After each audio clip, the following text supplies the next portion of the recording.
Hello everyone, welcome to our channel GS with Ashok. आज हम लोग इस वीडियो के अंतर्गत पॉलिटिकल लेक्चर नंबर 8 करेंगे, जिसमें कि हम लोग emergency provision, DPSP, fundamental duties और सिटीजनशिप के टॉपिक कवर करेंगे। Total 4 topic. ओके, तो वीडियो को स्टार्ट करते हैं। अगर पीडीएफ के लिए आप हमें इस चैनल पर फॉलो कर लें, कंप्लीट होते ही एक सब्जेक्ट सारी पीडीएफ इकट्ठी आपको मिल जाएगी इस चैनल के ऊपर। तो पहला टॉपिक है इमरजेंसी प्रोविजन। ओके, तो इंट्रोडक्शन क्या है कि जो इमरजेंसी प्रोविजन है वो कौन से भाग में दिए हैं संविधान के। ये संविधान के 18वें भाग में दिए हैं और इसके आर्टिकल कहां से कहां तक है, 352 से 360 तक आर्टिकल में आपातकालीन संबंधी प्रावधान दिए गए हैं। ओके, और ये जो आपातकालीन प्रावधान है, इन प्रावधानों का उद्देश्य क्या है? इनका उद्देश्य है देश में इंटीग्रिटी, एकता, अखंडता, संप्रभुता और लोकतंत्र की रक्षा करना इनका मुख्य उद्देश्य है। ओके, और केंद्र सरकार को अमान परिस्थिति में प्रभावी ढंग से कार्य करने की शक्ति भी इमरजेंसी प्रोविजन प्रोवाइड करते हैं। ओके, अब संविधान में फ्लेक्सिबिलिटी ऑफ कॉन्स्टिट्यूशन क्या है कि सामान्य समय में क्या होता है कि भारत एक क्या है, फेडरल सिस्टम है। फेडरल सिस्टम का मतलब क्या है कि भारत में डिवीजन ऑफ पावर है, यानी कि पावर का डिस्ट्रीब्यूशन है सेंटर, स्टेट और लोकल बॉडीज में। ओके, इस तरीके से है नॉर्मल कंडीशन में। अगर इमरजेंसी लगती है भारत के अंतर्गत तो ये फेडरल सिस्टम कन्वर्ट हो जाता है किसमें, यूनिटरी वन में, यानी कि जो आपातकालीन स्थिति में जो फेडरल सिस्टम है वो कन्वर्ट हो जाता है यूनिटरी सिस्टम में। जिसका मतलब क्या होता है, सारी पावर किसके पास चली जाती है, केंद्र के पास में पावर आ जाती है जब भी इमरजेंसी जो है लागू की जाती है तब। ओके, तो ये आप लोग याद रखें कि जो फेडरल सिस्टम है नॉर्मली, लेकिन वो यूनिटरी हो जाता है जब इमरजेंसी लागू की जाती है। ओके, अब डॉक्टर भीमराव अंबेडकर ने क्या कहा था इसके बारे में कि भारत का संविधान परिस्थितियों के अनुसार संघात्मक यानी कि फेडरल और यूनिटरी दोनों रूप से कार्य कर सकता है। सामान्य समय में ये संघात्मक है और लेकिन आपातकाल के समय में एकात्मक यानी कि यूनिटरी रूप में कार्य करता है। यही क्या है, कॉन्स्टिट्यूशन की फ्लेक्सिबिलिटी है। अन्य देशों में जैसे अमेरिका में ये प्रोविजन नहीं है। ओके, जैसे अमेरिका के कॉन्स्टिट्यूशन में ये वाला प्रोविजन नहीं है कि इमरजेंसी समय में सारी पावर यूनिटरी हो जाए और अदरवाइज वो फेडरल सिस्टम की तरह कार्य करे, मतलब कि डिवीजन ऑफ पावर की तरह कार्य करे। सेंट्रल, स्टेट और पंचायत में यानी कि लोकल बॉडीज में पावर डिवीजन रहे, और अगर इमरजेंसी लगती है तो सारी पावर सेंटर के पास चली जाती है, यानी कि यूनिटरी गवर्नमेंट में कन्वर्ट हो जाती है। ठीक है, अब कुछ विशेषता देखते हैं, आपातकालीन प्रावधानों की क्या विशेषता है। तो विशेषता में क्या है कि ये 3 प्रकार के आपातकाल दिए गए हैं। ठीक है, और इसमें क्या है, अद्वितीय विशेषता है जो भारत के संविधान व अन्य संविधान से अलग व अधिक व्यावहारिक है। इस प्रावधान में आपातकालीन स्थितियां जैसे युद्ध, इंटरनल डिस्टर्बेंस, आंतरिक विद्रोह और फाइनेंशियल अगर संकट आता है उससे निपटने के लिए शक्ति केंद्र सरकार को देता है। और ये जो आपातकाल है वो कितने प्रकार के हैं, 3 प्रकार के हैं, जो कि है नेशनल इमरजेंसी, आर्टिकल नंबर 352 में दिया है, और उसके बाद स्टेट इमरजेंसी या प्रेसिडेंट रूल, ये आर्टिकल नंबर 356 में दिया है, और फाइनेंशियल इमरजेंसी 360। यानी कि भारत में 3 प्रकार की मेनली इमरजेंसियां हैं, जो कि एक राष्ट्रीय लेवल पर है और एक राज्य लेवल पर है, और फिर उसके बाद एक है फाइनेंशियल इमरजेंसी, जो कि अभी तक लागू नहीं हुआ है कभी भी। ओके, तो ये सारे आर्टिकल हैं 352 से लेकर 360, जो कि किससे रिलेटेड हैं, इमरजेंसी से रिलेटेड हैं। ओके, जिसमें 352 में क्या है, नेशनल इमरजेंसी है, 356 में क्या है, राज्य इमरजेंसी है, मतलब कि प्रेसिडेंट रूल भी इसे कहते हैं, और फाइनेंशियल इमरजेंसी। ये 3 आर्टिकल तो ये हो गए। फिर उसके बाद आर्टिकल नंबर 353 में क्या है, आपातकाल की उद्घोषणा व प्रभाव के बारे में बताया गया है कि इमरजेंसी की जब लागू होती है उसके बारे में बताया गया और उसके इफेक्ट के बारे में। फिर क्या है, डिस्ट्रीब्यूशन, राजस्व वितरण, यानी कि रेवेन्यू डिस्ट्रीब्यूशन से संबंधित प्रबंध किसमें दिए हैं, आर्टिकल नंबर 354 में। ये हम लोग आगे देखेंगे अभी डिटेल में। और फिर 355 में क्या है कि राज्यों में अगर बाहर से एक्सटर्नल एग्रेशन है और अगर इंटरनल डिस्टर्बेंस है तो उसमें केंद्र का कर्तव्य बनता है राज्यों की रक्षा करना। ये आर्टिकल नंबर 355 में दिया है कि अगर एक्सटर्नल एग्रेशन है या बाहरी आक्रमण है या इंटरनल डिस्टर्बेंस में रक्षा करना संघ का कर्तव्य है, यानी कि सेंटर की ये ड्यूटी है, केंद्र की ये ड्यूटी है कि राज्यों को इस स्थिति में क्या करें, रक्षा करें, उन्हें डिफेंड करें। ये आर्टिकल नंबर 355 में लिखा है। आर्टिकल नंबर 356 हम लोग देख ही चुके हैं, स्टेट इमरजेंसी के बारे में दिया है, या प्रेसिडेंट रूल कहते हैं इसको, क्योंकि इसमें सारी पावर किसके पास चली जाती है, जो स्टेट की गवर्नमेंट है उससे हटके सीधा जो है सेंटर के कंट्रोल में, यानी कि प्रेसिडेंट के कंट्रोल में आ जाती है, और प्रेसिडेंट उसे अपने अपॉइंटेड जो गवर्नर होता है उसके द्वारा उसे रेगुलेट करता है उस स्टेट में जिस स्टेट में जो है स्टेट इमरजेंसी लागू होती है। ओके, इसको भी अभी आगे देखेंगे तो डिटेल में देखेंगे। फिर आर्टिकल आते हैं नंबर 357 में। इसमें क्या है, आपातकालीन उद्घोषणा के अधीन जो लेजिस्लेटिव पावर है उनका उपयोग ये बताया गया है। और 358 में क्या बताया गया कि आपातकालीन के दौरान, यानी कि इमरजेंसी के दौरान, आर्टिकल 19 के प्रावधानों का निलंबन यानी कि suspension of article 19 during emergency, ये आर्टिकल नंबर 358 में दिया है। और ये हम लोगों ने फंडामेंटल राइट में पढ़ा था कि आर्टिकल जो 19 है वो कब सस्पेंड होता है, कब सस्पेंड होता है, जब नेशनल इमरजेंसी लगती है, किस कारण से, आर्म्ड रिबेलियन से, तब ये क्या होता है, ये सस्पेंड होता है। अदरवाइज सॉरी, जब एक्सटर्नल एग्रेशन यानी कि बाहरी विद्रोह या वॉर के द्वारा अगर नेशनल इमरजेंसी लगती है तब आर्टिकल 19 भी क्या हो जाता है, सस्पेंड हो जाता है। अदरवाइज आर्म्ड रिबेलियन वाले में ये आर्टिकल 19 नहीं होता है सस्पेंड, ये हम लोग आगे फिर से देखेंगे। ओके, फिर आर्टिकल 359 में क्या है कि मूल अधिकारों के परिवर्तन पर निलंबन, यानी कि हम लोगों ने ये चीज देखी है कि जब नेशनल इमरजेंसी लगती है तो आर्टिकल नंबर 20 और 21 तो नहीं सस्पेंड होते, लेकिन बाकी जो आर्टिकल हैं जो फंडामेंटल राइट है वो सारे सस्पेंड हो जाते हैं। तो उनका निलंबन किसमें दिया है, ये 359 में है कि उनके लागू होने पर रोक, यानी कि वो हटा नहीं दिए जाते हैं लेकिन उनका प्रभावी होना बंद कर दिया जाता है ड्यूरिंग इमरजेंसी। ओके, तो ये आर्टिकल नंबर 359 में दिया है। फिर 360 में फाइनेंशियल इमरजेंसी। तो ये सारे आर्टिकल हम लोगों को पढ़ना है डिटेल में। अब भारत में 3 प्रकार की आपातकालीन स्थितियां जो कि हम लोग देख चुके। आर्टिकल नंबर 352 में क्या है, नेशनल इमरजेंसी दिया है, जो कि 3 कारणों से लगती है नेशनल इमरजेंसी। एक युद्ध यानी कि वार, ये एक बाहरी आक्रमण यानी कि एक्सटर्नल एग्रेशन, और तीसरा क्या है, पहले था ये वर्ड इंटरनल डिस्टर्बेंस, ये 44 अमेंडमेंट से अमेंड करके क्या कर दिया, इसे आर्म्ड रिबेलियन में बदल दिया। तो ये 3 कारणों से नेशनल इमरजेंसी लग सकती है। ओके, और ये जो इसे क्या कहा जाता है, प्रोक्लेमेशन ऑफ इमरजेंसी, यानी कि इमरजेंसी का लागू होना कहा जाता है। और ये आपातकाल पूरे देश में या किसी एक विशेष भाग में लागू किया जा सकता है। ओके, यानी कि पूरी स्टेट में, और पूरी स्टेट का मतलब क्या है, पूरे देश में, और या किसी एक स्पेसिफिक एरिया में। और इस स्थिति में केंद्र सरकार की शक्तियां बहुत बढ़ जाती हैं और संघीय ढांचा एकात्मक हो जाता है। ये हम लोग अभी स्टार्टिंग में यही एक मेन पॉइंट पढ़े थे कि इमरजेंसी के ड्यूरिंग इमरजेंसी क्या होता है, भारत में जो फेडरल स्ट्रक्चर है किसका, पावर का, फेडरल स्ट्रक्चर मतलब डिवीजन ऑफ पावर, वो यूनिटरी वन में कन्वर्ट हो जाता है, यानी कि शक्तियां सारी केंद्र के पास आ जाती हैं इमरजेंसी के टाइम में। तो ये पॉइंट बस याद रखने हैं। फिर उसके बाद स्टेट इमरजेंसी क्या है, संविधान के अनुसार इसमें क्या होता है, संविधान के अनुसार अगर उस स्टेट में शासन नहीं हो पा रहा है या चल पा रहा है तो वहां पे क्या, प्रेसिडेंट रूल लागू होगा, आपातकाल लागू होगा। और यह स्थिति राज्य में संवैधानिक तंत्र की विफलता यानी कि फेलियर ऑफ कॉन्स्टिट्यूशनल मशीनरी के कारण होता है। यानी कि किसी भी राज्य में अगर कोई शासन संविधान के अकॉर्डिंग नहीं चल रहा है, संविधान के अनुसार नहीं चल रहा है, तो उसमें स्टेट इमरजेंसी प्रेसिडेंट लगाता है और वह अपने द्वारा अपॉइंटेड व्यक्ति जैसे कि गवर्नर, उनके द्वारा शासन करता है उस स्टेट में। ओके, और इसे आमतौर पर राष्ट्रपति शासन या राज आपातकाल या संवैधानिक आपातकाल भी कहा जाता है। तो इसका नाम क्या है, प्रेसिडेंट रूल या स्टेट इमरजेंसी या कॉन्स्टिट्यूशनल इमरजेंसी भी कहा जाता है। इसके 3 नाम है जो कि आर्टिकल नंबर 356 में दिया है। तो ये पॉइंट आपको याद रखना है, ठीक। और ध्यान दें इसमें क्या है कि इस स्थिति को आपातकाल शब्द से संबोधित नहीं करता है। फिर उसके बाद फाइनेंशियल इमरजेंसी क्या है कि अगर जब देश में क्या वित्तीय स्थिरता या क्रेडिट को खतरा होता है तब यह घोषित की जाती है। और लेकिन अभी तक भारत में फाइनेंशियल इमरजेंसी नहीं लागू हुई है, नेशनल इमरजेंसी भी लागू हुई है और स्टेट इमरजेंसी भी लागू हुई है स्टेट्स में, लेकिन फाइनेंशियल इमरजेंसी अभी तक नहीं लागू हुई है। तो ये चीज है।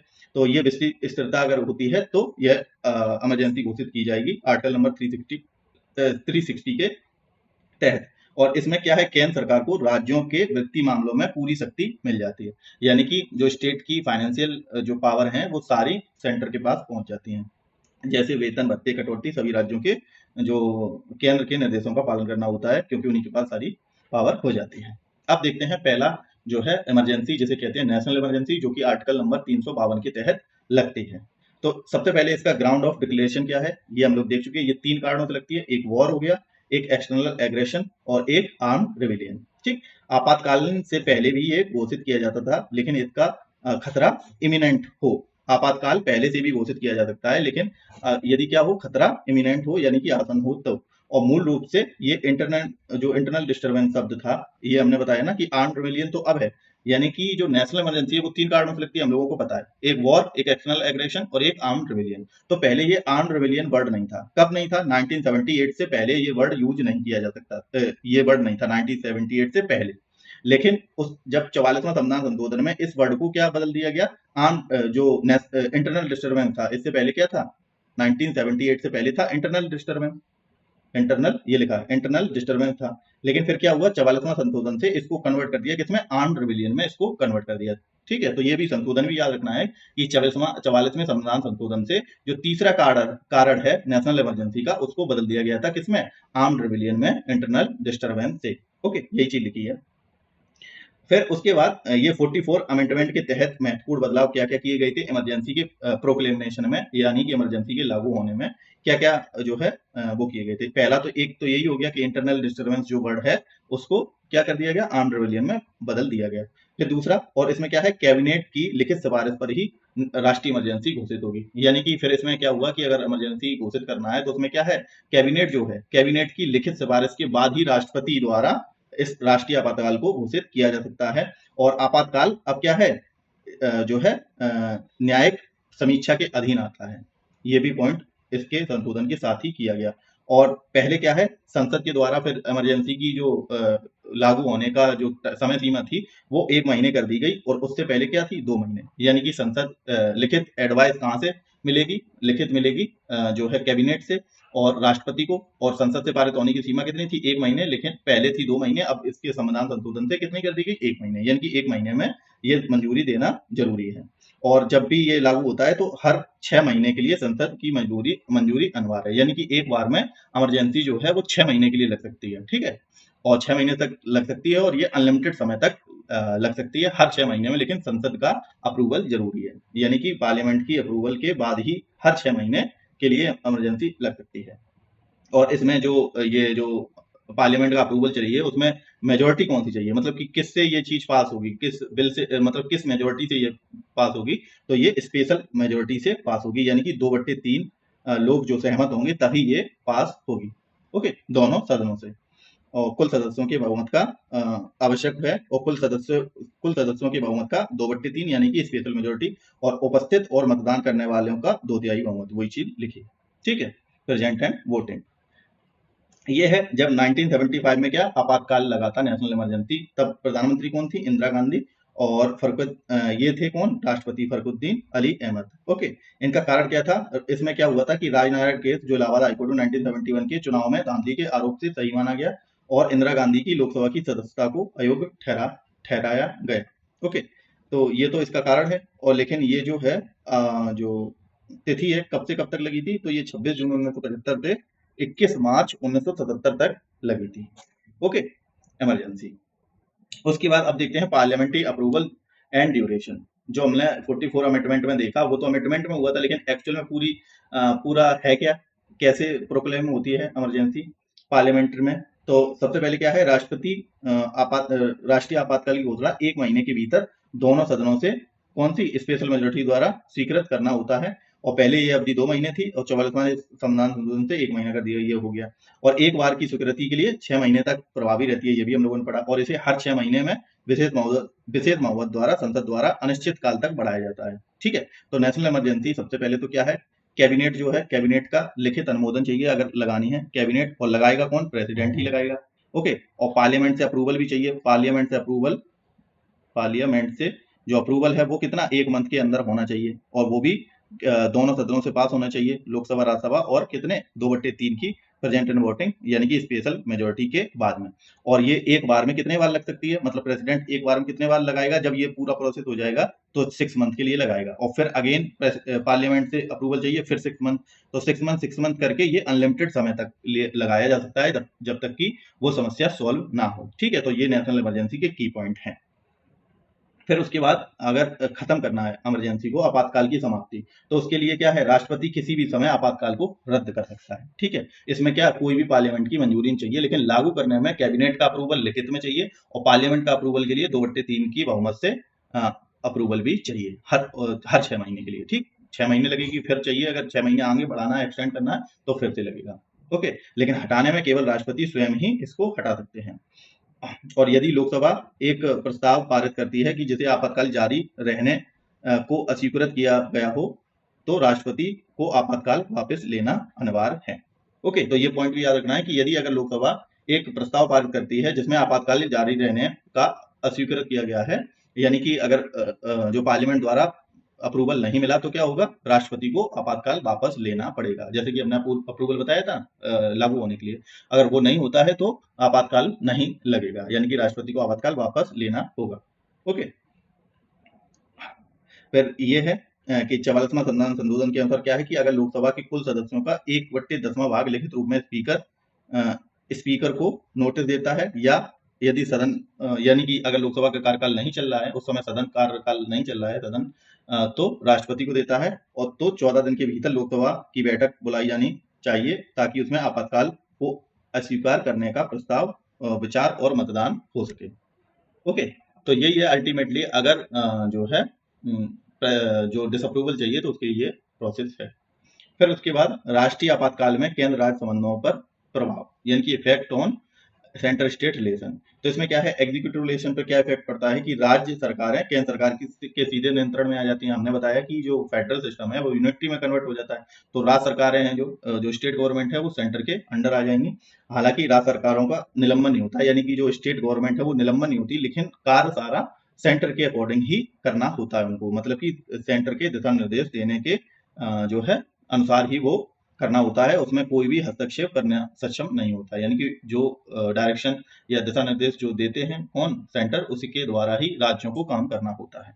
फिर लेजिस्लेटिव रिलेशन में क्या है कि संसद की जो स्टेट लिस्ट है हमने पढ़ी थी ना, शेड्यूल 1 में 7 शेड्यूल में क्या दिए हैं, 3 लिस्ट दी हैं जिसमें कि अलग अलग लॉ बनाते हैं। केंद्र कौन से विषयों पर बनाती है वो विषय दिए गए हैं, ठीक है, वो सेंट्रल लिस्ट में दिए। फिर स्टेट लिस्ट ऐसी कंकरेंट लिस्ट जो कॉमन वाली है। तो इसमें क्या है, सभी विषयों पर कानून बनाने का अधिकार मिल जाता है स्टेट लिस्ट में, जब इमरजेंसी लगी हो तब। और राज्य विधानसभाओं को विधायी शक्तियां लंबित नहीं होती, लेकिन संसद को प्राथमिकता प्राप्त है, और संसद सत्र में नहीं है तो राष्ट्रपति ऑर्डिनेंस जारी कर सकता है। तो ये 3 पॉइंट हैं, ये लेजिस्लेटिव रिलेशन में है कि अगर संसद सत्र में नहीं है तो क्या राष्ट्रपति ऑर्डिनेंस पास करके भी ये लागू किया जा सकता है। ऑर्डिनेंस के बारे में हम लोग पढ़ चुके हैं 1 2 3 के बारे में। अब फिर फाइनेंशियल इमरजेंसी में, फाइनेंशियल रिलेशन में क्या है कि राष्ट्रपति को यह अधिकार मिल जाता है कि वह राज्यों और केंद्र के बीच में वित्तीय संसाधनों का वितरण जो है उसे संशोधन कर सके, मतलब संवैधानिक प्रावधानों को संशोधित कर सके। ये भी जो है राष्ट्रपति के पास, राष्ट्रपति को यह अधिकार मिल जाता है। ओके, और केंद्र राज्यों को मिलने वाले अनुदानों, टैक्स, शेयर आदि को बदल भी सकता है। अब इसके बाद देखते हैं effect on life of Lok Sabha and state assembly, यानी कि लोकसभा और राज्य विधानसभाएं, उनके कार्यकाल पर क्या इफेक्ट पड़ता है। तो हमने देखा था कि जो लोकसभा का कार्यकाल है वो 5 वर्ष होता है जनरली, लेकिन वो अगर नेशनल इमरजेंसी लगी है तो उस समय अगर लास्ट ईयर चल रहा है उसका लोकसभा का और इमरजेंसी लगी हुई है तो क्या उसका कार्यकाल 1 वर्ष और बढ़ जाएगा, ठीक, बढ़ाया जा सकता है। और यह बढ़ाव तब तक जारी रह सकता है जब तक कि आपातकाल जारी है, लेकिन आपातकाल समाप्त होने के 6 महीने से अधिक यह नहीं बढ़ाया जा सकता। अब इसका मतलब क्या है कि इसका कार्यकाल लोकसभा का 1 साल बढ़ सकता है, और अगर इमरजेंसी खत्म हो गई तो उसमें उससे 6 महीने के बाद उसका कार्यकाल खत्म हो जाएगा, मैक्सिमम 6 मंथ तक कि। लेकिन आपातकाल अगर समाप्त हो जाता है तो क्या होता है, 6 महीने से अधिक यह नहीं बढ़ाया जा सकता। और इसी प्रकार क्या है, राज्य विधानसभाओं का सेम होता है। उसके बाद इफेक्ट ऑन फंडामेंटल राइट, हम लोगों ने ये चीज भी देखी थी, फंडामेंटल राइट सस्पेंड हो जाते हैं, आर्टिकल नंबर 20 एंड 21 ये बस बचते हैं, बाकी सस्पेंड हो जाते हैं। और एक केस में आर्म्ड रिबेलियन से अगर नेशनल इमरजेंसी लगी है तब आर्टिकल नंबर 19 भी बच जाता है। ओके, तो संविधान के 2 अनुच्छेद हैं, आर्टिकल नंबर 358 और 359, ये हम लोग अभी पढ़ के आए। 359 में क्या है, सस्पेंशन ऑफ फंडामेंटल राइट, और इसमें क्या है 358 में suspension of article number 19। Okay, तो ये 2 आर्टिकल हैं, जिसमें आर्टिकल नंबर 358 में क्या दिया है, अनुच्छेद 19 के अधिकारों का स्वतः निलंबन, यानी कि suspension of article 19 during national emergency according to which article, article number 358। Okay, तो जब राष्ट्रीय आपातकाल वॉर या एक्सटर्नल एग्रेशन के द्वारा लगता है तो आर्टिकल 19 सस्पेंड हो जाता है। तो इसमें यही चीज लिखी है कि आर्टिकल 19 के तहत मिलने वाले 6 मौलिक अधिकार स्वतः ही निलंबित हो जाते हैं अगर वॉर और एक्सटर्नल एग्रेशन के द्वारा क्या इमरजेंसी लगी है। तो सरकार इस दौरान ऐसे कानून बना सकती है, ऐसे कार्य कर सकती है जो इन अधिकारों का हनन करते हैं, और ऐसे कानूनों को कोई भी अदालत की चुनौती नहीं दी जा सकती ड्यूरिंग इमरजेंसी।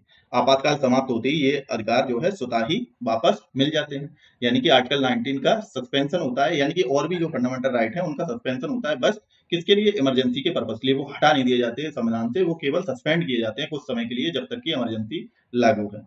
उस समय कोई भी अदालत में भी अगर इसका चुनौती के लिए एलिजिबल नहीं है कि हाँ मेरा आर्टिकल 19 मुझे नहीं मिल रहा है, राइट टू स्पीच नहीं मिल रहा है, ये चीजें, तो उस टाइम के लिए वो भी नहीं कर सकते आप लोग। तो ये चीज दी गई है।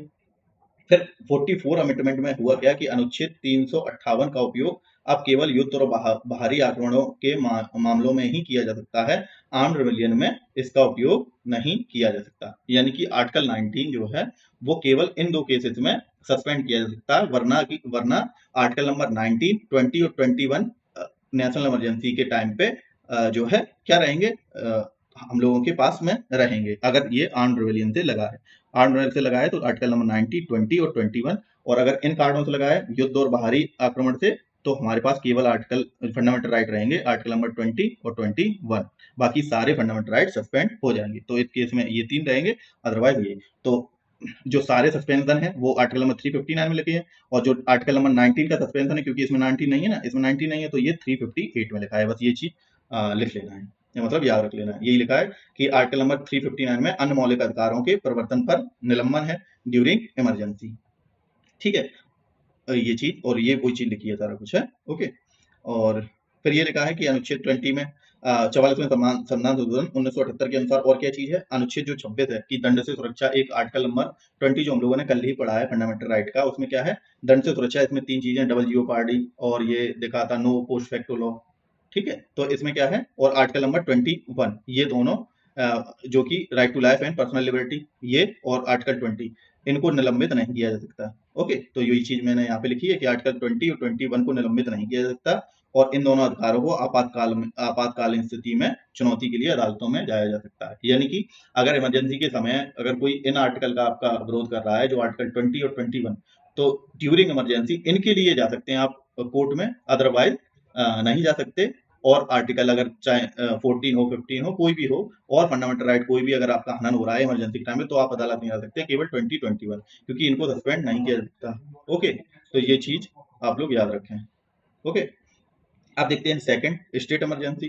तो सेम है कि इसमें क्या है, ग्राउंड एंड पोजीशन की भारत के संविधान कौन से, ये हम लोगों ने देखा आर्टिकल नंबर 356 में, तो ये दिया है क्या, प्रेसिडेंट रूल के बारे में। लेकिन आर्टिकल नंबर 395 में यह क्या है कि ये केंद्र का कर्तव्य है कि अगर स्टेट को क्या है कि वह सुनिश्चित करे कि प्रत्येक राज्य में सरकारें संविधान के अनुसार चलाई जा रही हैं कि नहीं। और जब किसी संवैधानिक तंत्र विफल होता है, यानी कि कॉन्स्टिट्यूशनल मशीनरी अगर फेल हो जाती है, तो आर्टिकल 356 के तहत उस राज्य में राष्ट्रपति शासन लागू कर सकती है। ठीक है, राष्ट्रपति शासन लागू कर सकती है। अब ये लागू करने के आधार कौन कौन से हैं, 2 आधार हैं। पहला नंबर क्या है कि राष्ट्रपति को यह संतोष हो जाए कि राज्य में कोई ऐसा स्थिति उत्पन्न नहीं हो गई है कि राज्य सरकारें संविधान के अनुसार कार्य नहीं कर पा रही हैं, नहीं चला पा रही हैं, तो राष्ट्रपति शासन लागू कर सकते हैं। और यह कार्य राज्यपाल की रिपोर्ट पर, यानी कि स्टेट में होता कौन है, गवर्नर। तो गवर्नर कौन है, अपॉइंटेड बाई द प्रेसिडेंट होता है, तो प्रेसिडेंट का ही अपॉइंटेड आदमी है वो। तो अगर वो अपनी रिपोर्ट में ऐसा कहता है कि जो हमारी स्टेट गवर्नमेंट है, वो हमारे जो राज्य में वो कॉन्स्टिट्यूशन के अकॉर्डिंग नहीं गवर्नमेंट चला पा रही है, तो उसकी रिपोर्ट के अनुसार में प्रेसिडेंट उस राज्य में क्या लगा सकता है, प्रेसिडेंट रूल को स्थापित कर सकता है, लगा सकता है आर्टिकल 356 के तहत। और बिना रिपोर्ट के भी कर सकता है, अगर उसकी रिपोर्ट मिल जाए या प्रेसिडेंट को लगे तब। फिर आर्टिकल 365 में क्या है कि यदि कोई भी राज्य केंद्र सरकार की किसी दिशा निर्देश के पालन में असफल रहता है, तो यह माना जाएगा कि राज्य सरकार संविधान के अनुसार नहीं चल रही है। तो आर्टिकल नंबर जो 365 है, उसमें ये भी चीज लिखी है कि यदि कोई राज्य केंद्र सरकार की किसी भी दिशा निर्देश का पालन नहीं कर पा रहा है, इसका मतलब क्या हुआ कि वह संविधान के अनुसार राज्य सरकार नहीं चल रही है, और ऐसे में राष्ट्रपति शासन लगाया जा सकता है।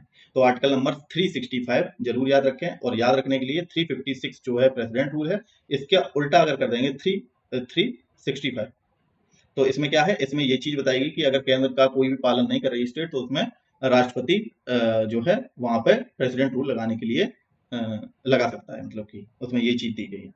अब अन्य नाम तो ये हैं, ये हम लोग बता ही चुके हैं। अब फिर उसके बाद पार्लियामेंट्री अप्रूवल क्या है, राष्ट्रपति शासन लागू होने के 2 महीने के भीतर दोनों सदनों लोकसभा और राज्यसभा से अनुमोदन प्राप्त करना आवश्यक है, अगर स्टेट इमरजेंसी लगानी है। यदि लोकसभा अगर भंग हो गई है, तो 2 महीने के भीतर अगर हो गई हो, या 2 महीने के भीतर भंग हो जाती है, तो और उसने प्रस्ताव पारित नहीं किया, तो क्या होगा कि घोषणा, नई जो बैठक होगी, नई जो लोकसभा की बैठक होगी, उसमें 30 दिन तक प्रभावी रह सकती है, बशर्ते राज्यसभा इसे बीच में मंजूरी दे।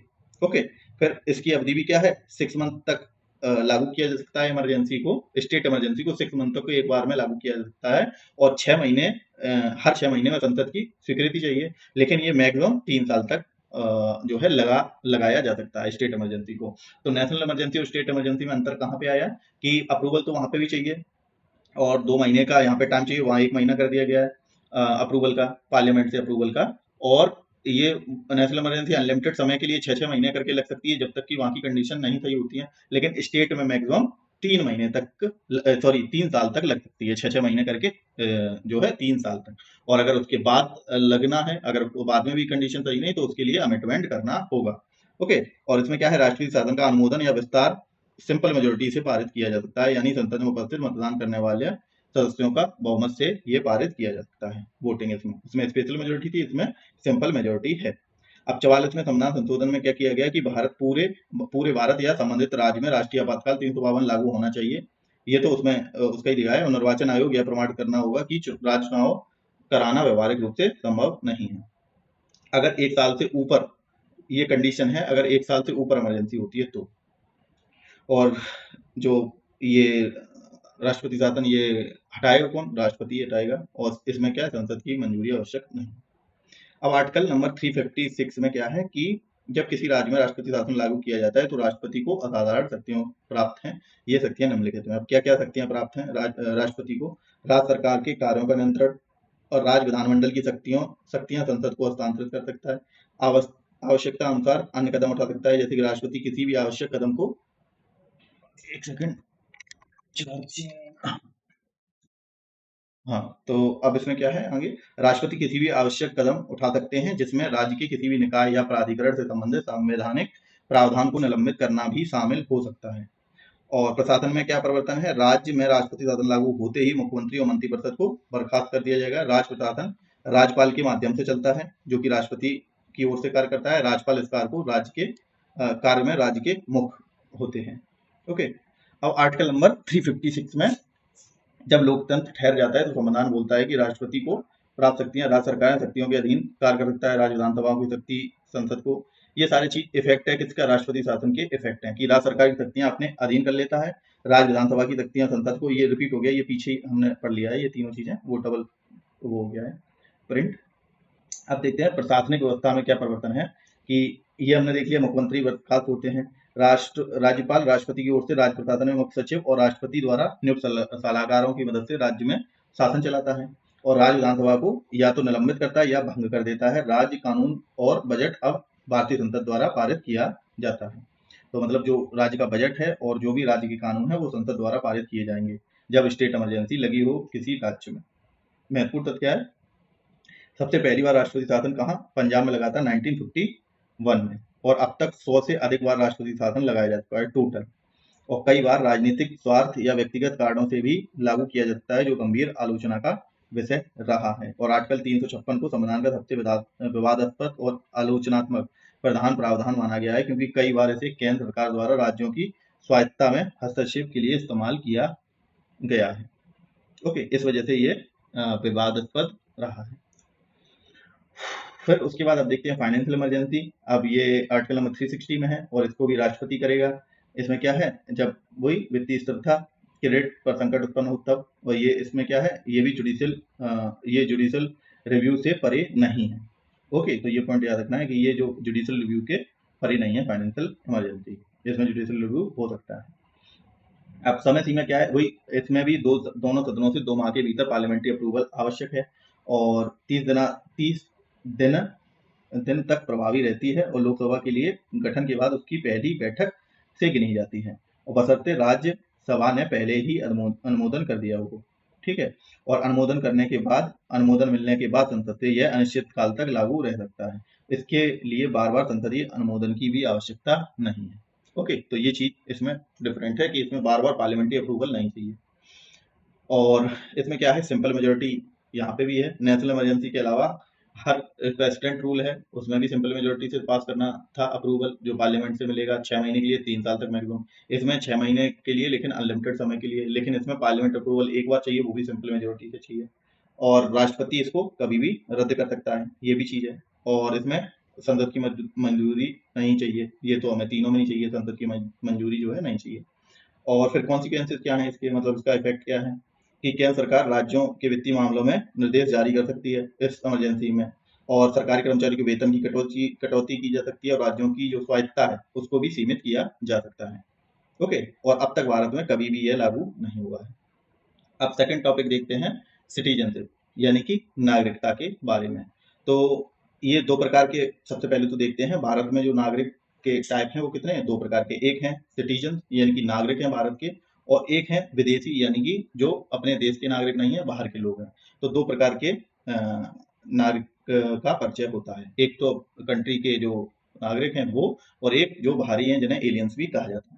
तो सिटीजन क्या है, वे जो भारतीय राज्य के क्या है, पूर्ण सदस्य हैं और भारत के प्रति पूर्ण निष्ठा यानी कि एलिजेंस रखते हैं, और इन्हें सभी नागरिक व राजनीतिक अधिकार भी प्राप्त हैं।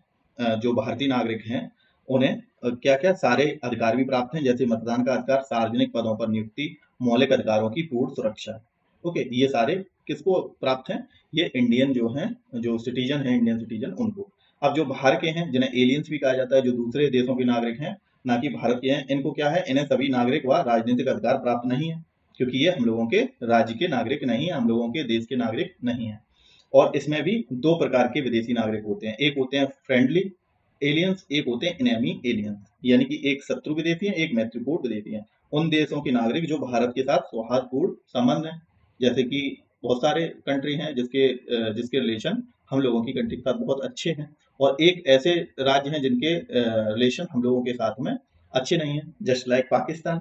तो क्या है, इनमें क्या है, हम लोगों के रिलेशन पाकिस्तान के साथ अच्छे नहीं है, इसका मतलब वहां के लोग क्या होंगे, इनेमी एलियंस होंगे।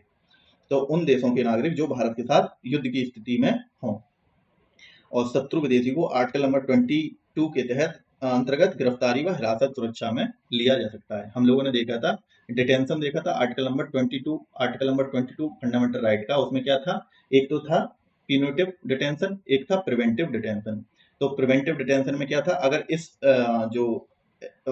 जो एनेमी एलियंस का अगर नागरिक है तो उस पर क्या शक की नजर से हम लोग देख सकते हैं, अगर हमारी कंट्री में है तो इस वजह से उसे डिटेन किया जा सकता है कि वो कहीं हमारे देश को हानि तो नहीं पहुंचाने का सोच रहा है। तो हम लोग बिना उसके कार्य किए ही उसको शक की वजह पे हम लोग उसे डिटेन कर सकते हैं 3 महीने के लिए, बिना किसी मजिस्ट्रेट की परमिशन के। ये हम लोगों ने तब पढ़ा था फंडामेंटल राइट में। तो ये वहीं आता है जब एनिमी एलियंस की बात आती है, या ऐसा कोई व्यक्ति जो हमारे देश के प्रति जो अच्छा अच्छा व्यवहार नहीं रखता है, उसके लिए तो उसे डिटेन किया जाता है आर्टिकल नंबर 22 के तहत। अब right privileges only for citizen, ये भी हम लोगों ने देखा था कि केवल इंडियंस के लिए, जो सिटीजन हैं उनके लिए जो फंडामेंटल राइट हैं वो केवल इंडियंस के लिए कौन से हैं, और केवल बाहरी नागरिकों के लिए कौन से हैं। तो हमने बोला था कि जो केवल इंडियंस के लिए 15, 16, 19, 29 और 30, ये जो 5 हैं ये केवल इंडियन को दिए जा सकते हैं, केवल भारतीयों को लिए हैं ये, बाकी तो हैं ही। लेकिन ये किसके लिए नहीं है, विदेशी जो है एलियंस हैं जो विदेशी के लिए नहीं है ये वाले आर्टिकल।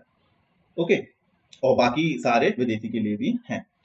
तो यही लिखा है 15, 16 आर्टिकल, 19 और 29 और 30, जिसमें 15 में क्या है, description on the basis of religion, race, caste, sex, place of birth.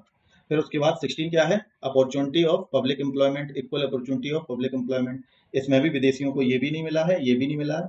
और विदेशियों के लिए ना तो आर्टिकल नंबर 19 जो right to speech and expression, उसके अंदर जो 6 थी चीजें, एसोसिएशन, असेंबली, और कहीं पे भी बिजनेस करना, ट्रेड करना, जमीन लेना, घर लेना, ये सारी चीजें ये विदेशी को भी नहीं है। फिर उसके बाद 29-30 में जो educational and cultural and education right है वो भी उनको नहीं है, विदेशियों को। फिर उसके बाद लोकसभा और राज्यसभा में विधानसभा चुनाव में मतदान का अधिकार भी नहीं मिलेगा विदेशियों को। लोकसभा और विधानसभा में मतदान का अधिकार नहीं विदेशियों को मिलेगा, या संसद या राजमंडल में उसका मतलब अधिकार नहीं है, चुनाव का सदस्य बनने का अधिकार नहीं है, कोई भी संवैधानिक पद ऑन करने का अधिकार नहीं है एलियंस को। ठीक है, ये सब भारतीयों के लिए है केवल, कि उपराष्ट्रपति, राष्ट्रपति या कोई भी, ये जो भारतीय अटॉर्नी जनरल, एडवोकेट जनरल, ये कोई चीज नहीं बन सकता।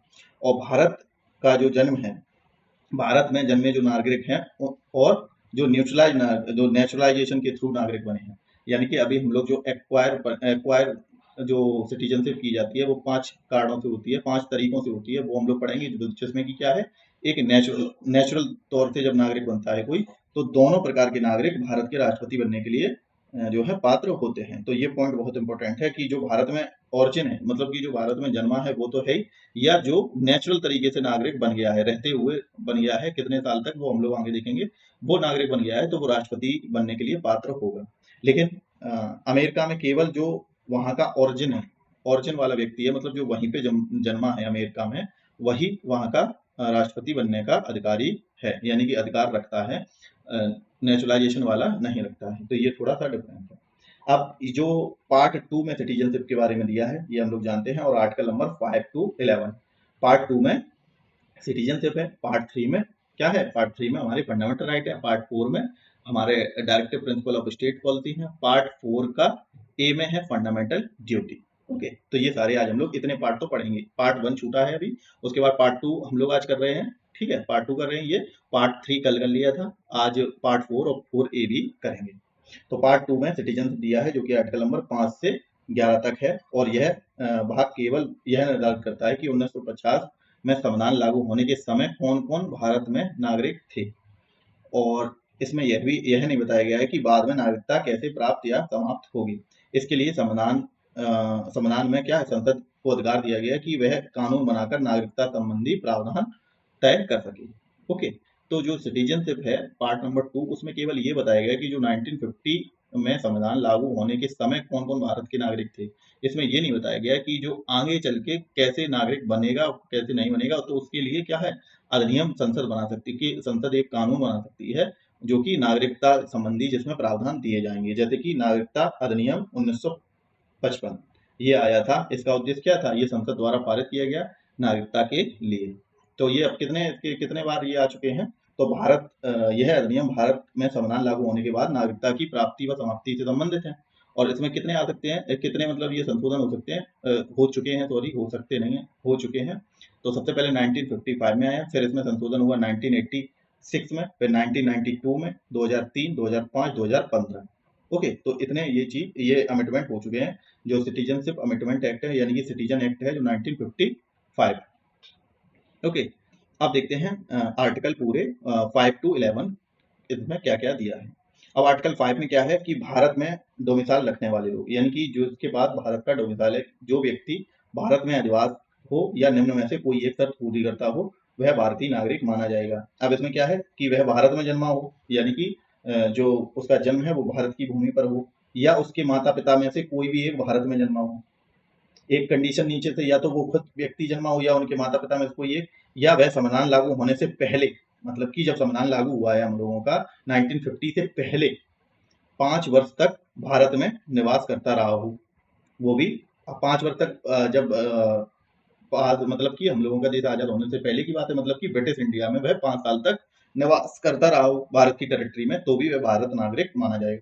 ये सारा किसमें है, आर्टिकल नंबर 5 में दिया है। आर्टिकल नंबर 6 में क्या है कि पाकिस्तान से भारत आए प्रवासी, यानी कि वे उन लोगों को नागरिकता का अधिकार है जो पाकिस्तान से इंडिया में आए हैं, आर्टिकल नंबर 6 के तहत। अब कैसे कैसे है कि जो व्यक्ति पाकिस्तान से भारत आया है और उसके माता पिता दादा दादी या अविभाजित भारत, यानी कि ब्रिटिश इंडिया, एक तरीके से जब हम लोगों का भारत क्या था, विभाजित नहीं हुआ था, तब वहां पे जन्मे थे, तो वह नागरिक बन सकता है। यदि अब इसमें भी कंडीशन है कि आर्टिकल नंबर 6 में क्या है कि पाकिस्तान से आए भारतीयों के लिए सबसे पहला चीज कि पाकिस्तान से जो लोग भारत आए हैं उसके लिए है आर्टिकल नंबर 6। और इसमें क्या दिया है कि पाकिस्तान से भारत आया हो और या उसके माता पिता या दादा दादी जो अनडिवाइडेड जो इंडिया है उसमें जन्मे थे, तो वह नागरिक बन सकता है। यदि अब इनमें से एक चीज फॉलो करता हो, क्या, 19 जुलाई 1948, तो ये डेट भी फिक्स है, ये दी हुई है कि 19 जुलाई 1948 से अगर पहले आया है, तब से वह लगातार भारत में निवास कर रहा हो, तो वह नागरिक बन सकता है। या 19 जुलाई अगर 1948 के बाद आया, अगर 19 जुलाई 1948 से पहले आया है और तब से लगातार भारत में निवास कर रहा है, या 1948 के अगर बाद में आया है पाकिस्तान से, वह भारत में फिर क्या होता है, उसमें क्या कंडीशन है कि वह भारत में 6 महीने तक निवास के बाद पंजीकृत हुआ हो। यानी कि अगर 1948 के बाद में आया, कौन सी डेट से, 19 जुलाई 1948 की अगर बाद आया तो 6 महीने पहले रहा हो, फिर उसके बाद उसने भारतीय नागरिकता के लिए पंजीकरण किया हो, तो वही वह नागरिक बन सकता है। और ये भी कंडीशन होनी चाहिए कि इसमें जो है क्या हो, तो ये कंडीशन है। अब देखते हैं आगे आर्टिकल नंबर 7 में क्या है कि जो पहले पाकिस्तान चले गए थे लेकिन भारत लौटे, यानी कि इसमें क्या है, जो पहले आर्टिकल 6 में क्या था, पाकिस्तान से आए लोग थे। अब इसमें क्या है, ऐसे व्यक्ति जो पाकिस्तान चले गए थे लेकिन अब वो भारत लौटे हैं, उनके लिए कैसे नागरिकता मिलेगी। तो यदि कोई व्यक्ति 1 मार्च 1947 के बाद पाकिस्तान चला गया है, इस डेट से बाद में कहाँ चला गया, पाकिस्तान, लेकिन बाद में भारत में बसने के उद्देश्य से लौट आया है, ये इसके बाद पाकिस्तान गया, फिर बाद में ये भारत में आ गया, तो उसमें क्या करना पड़ेगा उसे, उसने 6 महीने तक निवास किया हो, फिर उसके बाद तो उसे पंजीकरण के द्वारा नागरिक वह बन सकता है भारत में। 8 में क्या है, विदेशी। अब इसमें क्या था, एक में 6 में था पाकिस्तान से आए और इसमें पाकिस्तान से गए।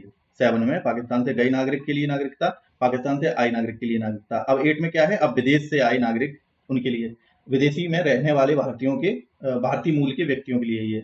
तो जो व्यक्ति या उसके माता पिता या दादा दादी जो अनडिवाइडेड भारत में जन्मे थे, यानी कि या वो व्यक्ति या उसके माता पिता में से कोई या दादा दादी अगर जन्मे थे, तो वह तो जो व्यक्ति विदेश में रहता है वह भारत का राजनयिक वाणिज्यिक जो दूतावास है वहां पर पंजीकृत होकर भारतीय नागरिक बन सकता है।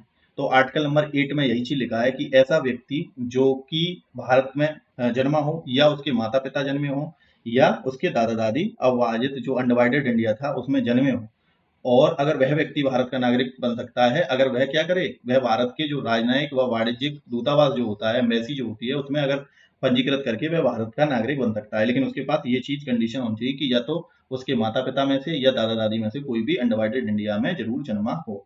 ओके, फिर आर्टिकल नंबर 19 क्या है, दोहरी नागरिकता पर रोक दिया है। आर्टिकल नंबर 9 में दिया है कि डबल सिटीजनशिप नहीं रख सकते। अगर कोई व्यक्ति स्वेच्छा से किसी विदेशी नागरिकता को ले लेता है तो उसकी भारतीय नागरिकता खत्म हो जाएगी, यानी कि उसे भारतीय नागरिक नहीं माना जाएगा। फिर आर्टिकल नंबर 10 में क्या है कि जो व्यक्ति भारतीय नागरिक है वह तब तक भारतीय नागरिक रहेगा जब तक कि संसद द्वारा बनाया गया कानून कुछ और ना कहे। तो ये आर्टिकल नंबर 10 में दिया है। 11 में क्या दिया है, संसद को अधिकार है कि वह नागरिकता की प्राप्ति या समाप्ति या उससे संबंधित कोई भी कानून बना सकती है। जैसे कि सिटीजनशिप एक्ट बनाया था 1955, तो यही सेम चीज इसमें दिया है, आर्टिकल 11 के थ्रू बना सकती है। अब नागरिकता प्राप्त करने के जो मैंने बताए थे 5 तरीके हैं, जिसमें कि क्या है, बाई बर्थ, तो इसे ब्रांड वर्ड से याद रखें, ब्रांड, ठीक, जिसमें कि birth, registration, acquire birth, registration, acquire, naturalisation और डिसेंट। तो ये 5 तरीके हैं जो है किसके, जब हम भारत के नागरिक बन सकते हैं 5 तरीकों से। तो बाई बर्थ, या तो भारत में पैदा हुए हो तो नागरिक। अब इसमें क्या कंडीशन है कि यदि कोई व्यक्ति भारत में जन्मा हो तो वह नागरिक बन सकता है। तो 26 जनवरी 1950 से 1 जुलाई 1987 के बीच में जन्मे व्यक्ति स्वतः ही भारत के नागरिक माने जाएंगे। ओके, दूसरी कंडीशन क्या है कि 1 जुलाई 1987 से 3 दिसंबर 2004 के बीच, यानी कि इतने बीच के अगर जन्मे हैं व्यक्ति, इन डेट्स में जन्मे हैं भारत की टेरिटरी में, तो वो भारत के नागरिक स्वतः ही माने जाएंगे। ओके, लेकिन 1 जुलाई 1987 से 3 दिसंबर 2004 के बीच जन्मे व्यक्ति हैं तभी नागरिक हैं जब वे कम से कम एक अभिभावक भारतीय नागरिक हो। यानी कि इसमें कंडीशन क्या हुई पार्ट 2 वाले में कि अगर 1987 1 जुलाई 1987 से 2004 के बीच में जन्मे व्यक्ति नागरिक डायरेक्ट नहीं कहलाएंगे। ये नागरिक तभी कहलाएंगे जब कम से कम उनका जो पेरेंट है, उनके पेरेंट में से कम एक भारतीय नागरिक हो। यानी कि जो व्यक्ति जन्मा है, जो बच्चा जन्मा है, उसके माता पिता में से कोई एक भारतीय नागरिक होना चाहिए, तभी वह नागरिक हो। 2004 तक की ये कहानी थी। और 3 दिसंबर 2004 के बाद जन्मे जो भी व्यक्ति हैं वो तभी नागरिक हैं जब कम से कम एक अभिभावक नागरिक हो और दूसरा अभिभावक इलीगल माइग्रेंट ना हो। ओके, तो इसमें क्या क्या कंडीशन पढ़ी हम लोगों ने, जो बाई बर्थ वाली कंडीशन में कैसे नागरिक हैं लोग। तो सबसे पहले तो 26 जनवरी जब देश हमारा कंप्लीटली आजाद हुआ, 26 जनवरी हमारा संविधान लागू हुआ 26 जनवरी 1950 से, और 1987 तक, जुलाई 1987 तक क्या है, जितने भी लोग जन्मे हैं वो सारे क्या है, नागरिक हैं। फिर उसके बाद से 2004 तक क्या है, कोई भी अगर जन्मा है व्यक्ति, कोई भी बच्चा जन्मा है तो उसके माता पिता में से कोई एक भारतीय नागरिक हो। फिर तीसरी कंडीशन क्या ला दी उन्होंने 2004 के बाद में कि ये कंडीशन तो है ही सेम, लेकिन इसमें सेकंड जो दूसरा अभिभावक है, यानी कि एक तो मान लो इंडियन है या दोनों भी इंडियन हो सकते हैं, तब भी वो ही है, तब भी सेम कंडीशन है कि हाँ वो नागरिक माना जाएगा। लेकिन उनमें से जो दोनों में से कोई भी एक जो है, एक तो इंडियन होना चाहिए और एक जो है वो इलीगल माइग्रेंट ना हो, या दोनों ना हो तब भी। ओके, तो इलीगल माइग्रेंट नहीं होना चाहिए दूसरा, तो ये चीज है। फिर उसके बाद बाय डिसेंट, तो दूसरा क्या है, बर्थ हो गया। फिर उसके बाद ये डिसेंट वाला देख रहे हैं। अब डिसेंट में क्या है, वंशानुक्रम वाला। अब जन्म की तिथि क्या है कि अगर 26 जनवरी 1950 वही जब कॉन्स्टिट्यूशन लागू हुआ तब की डेट से लेकर 10 दिसंबर 1992 तक, यदि पिता उस समय भारतीय नागरिक था तो नागरिक होगा, या 10 दिसंबर 1992 से 2004 के बीच माता पिता में से कोई भी एक भारतीय नागरिक था तो वह जो उनका बच्चा है, उनका जो जन्म हुआ बच्चा है वो नागरिक होगा। इतने। फिर लेकिन 3 दिसंबर 2004 के बाद तभी नागरिकता मिलेगी जब जन्म के 1 वर्ष के अंदर भारतीय वाणिज्यिक दूतावास यानी कि इंडियन कॉन्सुलेट में पंजीकृत किया हो या केंद्र सरकार की अनुमति से देरी से पंजीकरण हो। यानी कि ये जो डेट्स हैं इनमें क्या है कि यदि इन डेट्स के बीच में 26 जनवरी 1950 से 10 दिसंबर 1992 के बीच में अगर कोई बच्चा जन्म लेता है, यदि उसका पिता उस समय क्या हो, भारतीय नागरिक भारतीय नागरिक था, तो उसे जो है उस बच्चे को भारतीय नागरिक माना जाएगा। और अगर इनके बीच में है 92 से 2004 के बीच, तो उसमें माता पिता में से कोई एक, तो पहले तो ये कंडीशन रखी गई थी, ठीक, सबसे पहले 1992 तक ये कंडीशन थी कि उनका पिता होना चाहिए, फिर माता पिता में से कोई एक, फिर दूसरी कंडीशन बदल दी गई जब 1992 के बाद, और 2004 तक कंडीशन क्या रही कि माता पिता में से कोई, पहले केवल पिता को जो एलिजिबल माना कि हाँ ये जरूर होना चाहिए, पिता जरूर होना चाहिए इंडियन, ओके, फिर माता पिता में से कोई भी इंडियन हो, 2004 तक की बात हो गई। फिर तीसरी कंडीशन क्या रखी 2004 के बाद, क्या कंडीशन कर दी यही बदल के कि ये इनमें से पहली बात तो कि क्या है, जन्म के 1 वर्ष के अंदर भारतीय वाणिज्यिक दूतावास में जो पंजीकृत भी किया हो तभी उसको नागरिकता मिलेगी। तो इस तरीके से कंडीशन बदली है। तो ये 3 कंडीशन है डेट्स के अकॉर्डिंग, कि पहले पिता, फिर माता पिता कोई, और फिर इनमें भी माता पिता कोई, लेकिन इसमें रजिस्टर्ड भी कराना जरूरी है। अब माता पिता को यह लिखित में घोषणा करनी होगी कि बच्चा अन्य किसी देश का नागरिकता नहीं रखता है, ये भी माता पिता को जो है लिखित में देना होगा। यदि बच्चा किसी अन्य देश का नागरिक भी हो तो वयस्क होने तक 6 महीने के भीतर विदेशी नागरिकता त्यागनी होगी, नहीं तो वह भारतीय नागरिकता उसकी समाप्त हो जाएगी।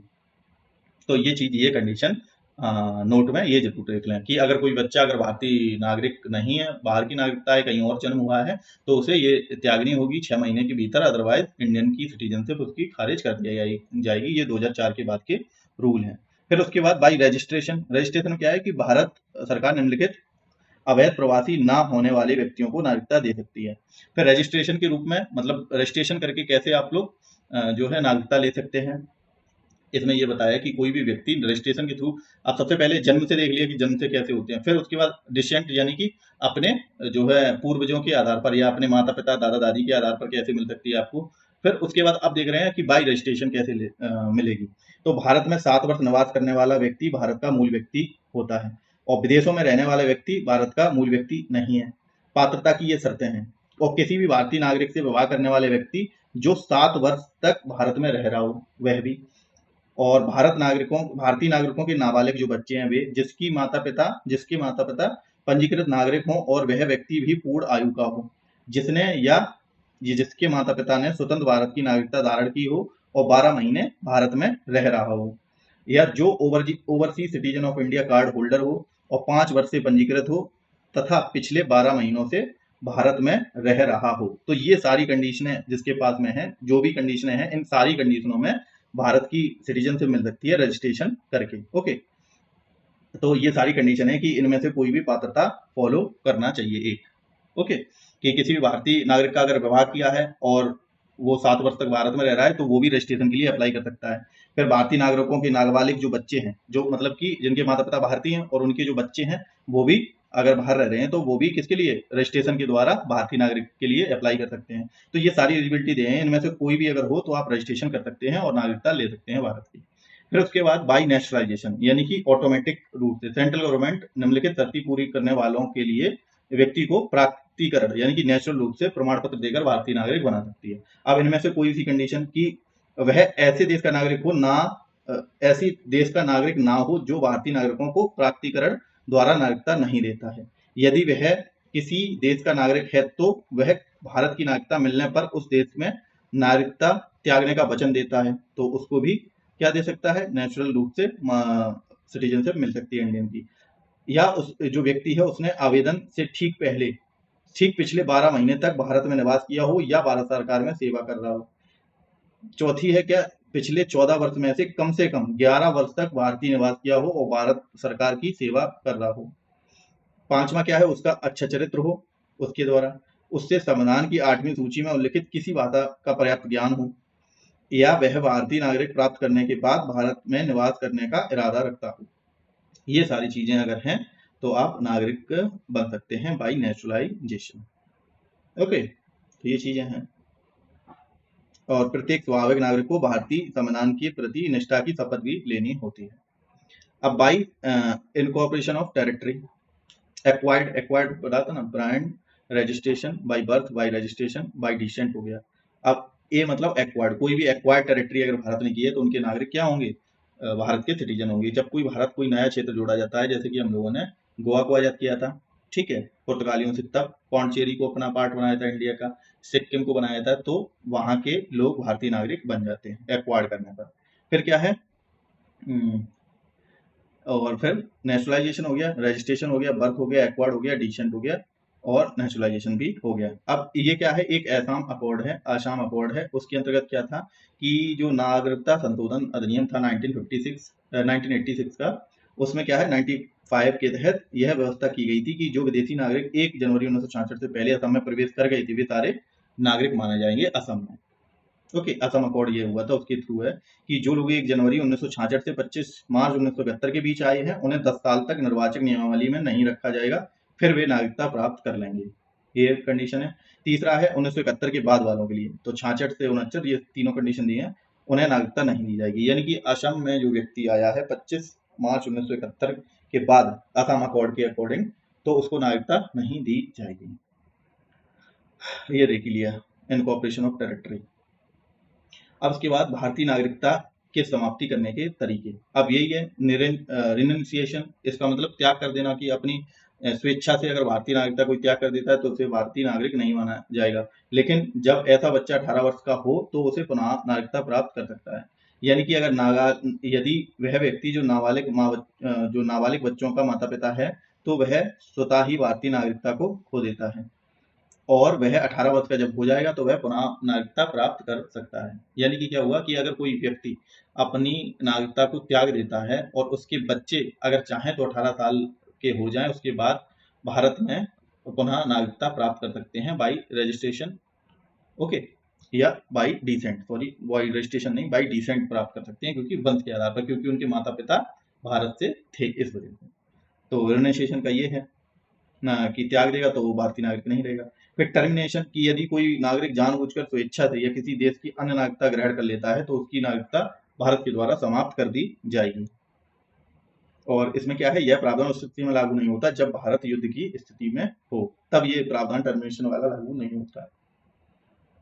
फिर उसके बाद डेप्रीवेशन क्या है, यह नागरिकता की अनिवार्य समाप्ति है जिसे केंद्र सरकार द्वारा किया जाता है, और निम्नलिखित परिस्थितियों में भारत नागरिकता छीन ली जाती है।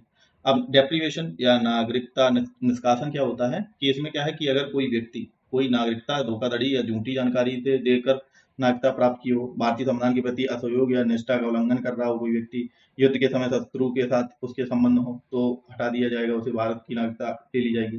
पंजीकरण या नेशनलाइजेशन के 5 वर्ष के भीतर वह व्यक्ति किसी भी देश में 2 साल की सजा अगर पा चुका हो तब भी भारत का नागरिक नहीं बनेगा। यानी कि अगर भारत में नागरिक को रजिस्ट्रेशन या नेशनलाइजेशन से बना है और उसने किसी अन्य देश में 2 साल तक की सजा पाली है, तो उसे हटा दिया जाएगा नागरिकता से। और यदि व्यक्ति लगातार 7 वर्ष तक भारत के बाहर रहा हो और वह भारत में नियमित रूप से न रहा हो, तब भी उसको सिटीजन इंडिया का हटा दिया जाए। अब सिंगल सिटीजनशिप का मतलब क्या है, सबसे पहले तो सिंगल सिटीजनशिप का जो प्रावधान है वो हम लोगों ने कहाँ से लिया है, ब्रिटेन के कॉन्स्टिट्यूशन से लिया है। और डुअल सिटीजनशिप कहाँ पे है, जैसे कि यूएसए में है डुअल सिटीजनशिप, लेकिन अपने भारत में एक ही नागरिकता है। यानी कि भारत का जो नागरिक है वो केवल कहलाएगा सिटीजन ऑफ इंडिया, ओके। लेकिन सिटीजन ऑफ इंडिया मतलब कि सिंगल सिटीजनशिप ऐसे ही।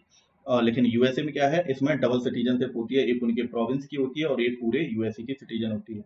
तभी उसको क्या कहते हैं, यूनाइटेड स्टेट्स ऑफ अमेरिका, और इंडिया को कहते हैं यूनियन स्टेट्स ऑफ अमेरिका। यानी कि भारत क्या है, राज्यों का संघ है, और उसमें केवल सब सम्मिलित होकर सारे सिटीजन ऑफ इंडिया ही हैं, ना कि स्टेट के अलग अलग कोई सिटीजन बन सकता है, ओके। लेकिन अमेरिका में क्या है, अमेरिका में सारे प्रोविंस अलग अलग भी नागरिकता उनकी लेनी पड़ती है और पूरे यूएसए की भी, तो डुअल सिटीजन का कॉन्सेप्ट वहां पे है। अब इसके बाद एनआरआई, पीआईओ और ओसीआई, इनके बारे में क्या डिफरेंस है। तो नॉन रेसिडेंट इंडियन, और फिर है पर्सन ऑफ इंडियन ऑरिजिन, और ओवरसीज सिटीजन ऑफ इंडिया। तो इनमें अंतर क्या है, नॉन रेसिडेंट इंडियन मतलब कि जो रेसिडेंट नहीं करते इंडिया में लेकिन वह इंडियन है, तो इसकी परिभाषा क्या है, एक ऐसा व्यक्ति जो भारतीय नागरिक तो है लेकिन वह सामान्यतः मतलब भारत के बाहर निवास करता है, बट उसके पास इंडियन पासपोर्ट है, तो उसे क्या कहा जाएगा, एनआरआई। यानी कि नॉन रेसिडेंट मतलब रेसिडेंट नहीं कर रहा है इंडिया में लेकिन वह इंडियन है, बस रेसिडेंट नहीं कर रहा है, यानी कि रह नहीं रहा है। फिर पर्सन ऑफ इंडियन ओरिजिन, ऐसा है कि ऐसा व्यक्ति जो या उसके पूर्वज भारतीय नागरिक पहले रहे हों परंतु उसके पास अब विदेशी पासपोर्ट है, तो उसे क्या कहेंगे, ऐसा पर्सन है जो इंडियन ओरिजिन का है, लेकिन वह उसके पास इंडियन पासपोर्ट नहीं है, उसके पास अन्य देश का पासपोर्ट है, बट वह व्यक्ति या उसके माता पिता कभी भी भारत के नागरिक जरूर रहे हैं, तो उसे उसे कहा जाएगा पर्सन ऑफ इंडियन ओरिजिन का पर्सन है वो। फिर ओवरसीज सिटीजन ऑफ इंडिया, इसका मतलब क्या है कि वह व्यक्ति जिसने 1955 के नागरिकता अधिनियम के तहत ओसीआई कार्ड जारी किया गया हो और वह भारत का नागरिक नहीं है, लेकिन उसे भारत में कुछ विशेष अधिकार प्राप्त हैं, उसे क्या कहेंगे? ओवरसीज सिटीजन ऑफ इंडिया कहेंगे। ओके, और नवीनतम अपडेट में क्या है कि इन दोनों को एक कर दिया गया है, पर्सन ऑफ इंडियन ओरिजिन, क्योंकि इसमें भी इंडियन पासपोर्ट नहीं है, इसमें भी नहीं है, और इसमें क्या है कि पर्सन ऑफ इंडियन ओरिजिन और ओवरसीज सिटीजन ऑफ इंडिया स्कीमों को मर्ज कर दिया गया है। इसमें क्या है, एक नई श्रेणी बनाई है जो कि है overseas citizen of India card holder. Okay, इसमें क्या है, इस प्रक्रिया को सरल कराइए, क्योंकि इसमें दोहरी अवस्था का अंत हुआ है इस वजह से। तो ये 2015 में संशोधन किया गया है, और इन्हें जो पर्सन ऑफ इंडियन ओरिजिन और ओवरसीज सिटीजन ऑफ इंडिया, इन दोनों को मर्ज करके एक कर दिया गया है। अब ओसीआई जो कार्ड है, ओवरसीज सिटीजन कार्ड जो है, वो उसके लिए कौन कौन लोग जो है पंजीकृत कर सकते हैं, वो कार्ड के लिए कौन पंजीकृत कर सकते हैं, और जिनके पास ये कार्ड है, ओवरसीज सिटीजन ऑफ इंडिया का कार्ड है, वो उनको भारत में क्या क्या जो है अधिकार मिलते हैं, ये भी देखेंगे। तो कोई भी वयस्क व्यक्ति, पूर्ण आयु या क्षमता वाला व्यक्ति जो किसी अन्य देश का नागरिक है लेकिन भारत का नागरिक था, तो वह संविधान लागू होने के समय था या संविधान लागू होने के बाद कभी भी नागरिक था एक बार, वो अप्लाई कर सकता है। दूसरी कंडीशन, जो किसी अन्य देश का नागरिक है, तो इसमें ओवरसीज का मतलब क्या है कि वो पहली बात तो अभी तो इंडिया के नागरिक नहीं है, तो इसमें पहली लाइन तो कॉमन ही है, जो किसी अन्य देश का नागरिक है, मतलब कोई अन्य देश का नागरिक है, लेकिन वह 15 अगस्त 1947 को या उससे पहले भारत का नागरिक बनने के लिए पात्र था, तो वो उसको कार्ड ये जारी किया जा सकता है। या जो किसी अन्य देश का नागरिक है लेकिन उस क्षेत्र से संबंधित है जो 15 अगस्त 1947 के बाद भारत का हिस्सा बन गया, उस क्षेत्र से अगर संबंध रखता है, तब भी वह ओसीआई कार्ड के लिए अप्लाई कर सकता है। फिर उपरोक्त प्रकार के नागरिक और उनके बच्चे, पोते या परपोते, ये सारे ओसीआई कार्ड के लिए पंजीकृत हो सकते हैं। ओके, अब इसमें और क्या श्रेणी आती है कि वह, अब इसमें ये हो गया। अब इसके बाद है वह नाबालिग बच्चा जिसका कोई भी माता पिता उपरोक्त श्रेणी में आता हो, या वह नाबालिग बच्चा जिसके दोनों माता पिता भारतीय नागरिक हो या कोई भी एक माता पिता भारतीय नागरिक हो, या वह व्यक्ति जो भारत के नागरिक का विदेशी मूल का जीवन साथी हो, यानी कि ऐसा भारतीय नागरिक का विदेशी मूल का जो जीवन साथी है वो, या ओसीआई कार्ड धारकों का विदेशी मूल का जीवन साथी हो, ठीक, या उनकी शादी कम से कम 2 वर्ष से पंजीकृत या कायम हो। तो ये सारे जो लोग हैं पात्र माने जाएंगे किसके? OCI card. तो ए में जो ये दिए हैं सिचुएशन, इसमें क्या है, और बी, सी, डी और 4 प्रकार की ये एलिजिबिलिटी दी है, जिससे कि क्या है, इन लोगों का ओसीआई कार्ड जारी हो सकता है, यानी कि वो रजिस्ट्रेशन कर सकते हैं। उसी व्यक्ति जिसके माता पिता दादा दादी पाकिस्तान या बांग्लादेश के नागरिक हों, वो अप्लाई नहीं कर सकते ओसीआई कार्ड। अब इन्हें क्या क्या सुविधाएं मिल सकती हैं? तो ये अधिकार इन्हें मिलेंगे कि भारतीय नागरिक जैसे कई आर्थिक व सांस्कृतिक व शैक्षिक लाभ मिल सकते हैं, जैसे वीजा, बिना भारत में ट्रेवल करना, संपत्ति खरीदना, पढ़ाई करना, ये अधिकार मिल सकते हैं। और जो केंद्र सरकार समय पर अधिसूचना द्वारा निर्दिष्ट करती है, यानी कि केंद्र सरकार जो समय समय पर ओसीआई कार्ड धारकों के लिए कोई भी अगर इम्प्लीमेंट करती है अधिकार, तो वो, और बाकी ये अधिकार उन्हें नहीं मिलेंगे ओसीआई कार्डों को।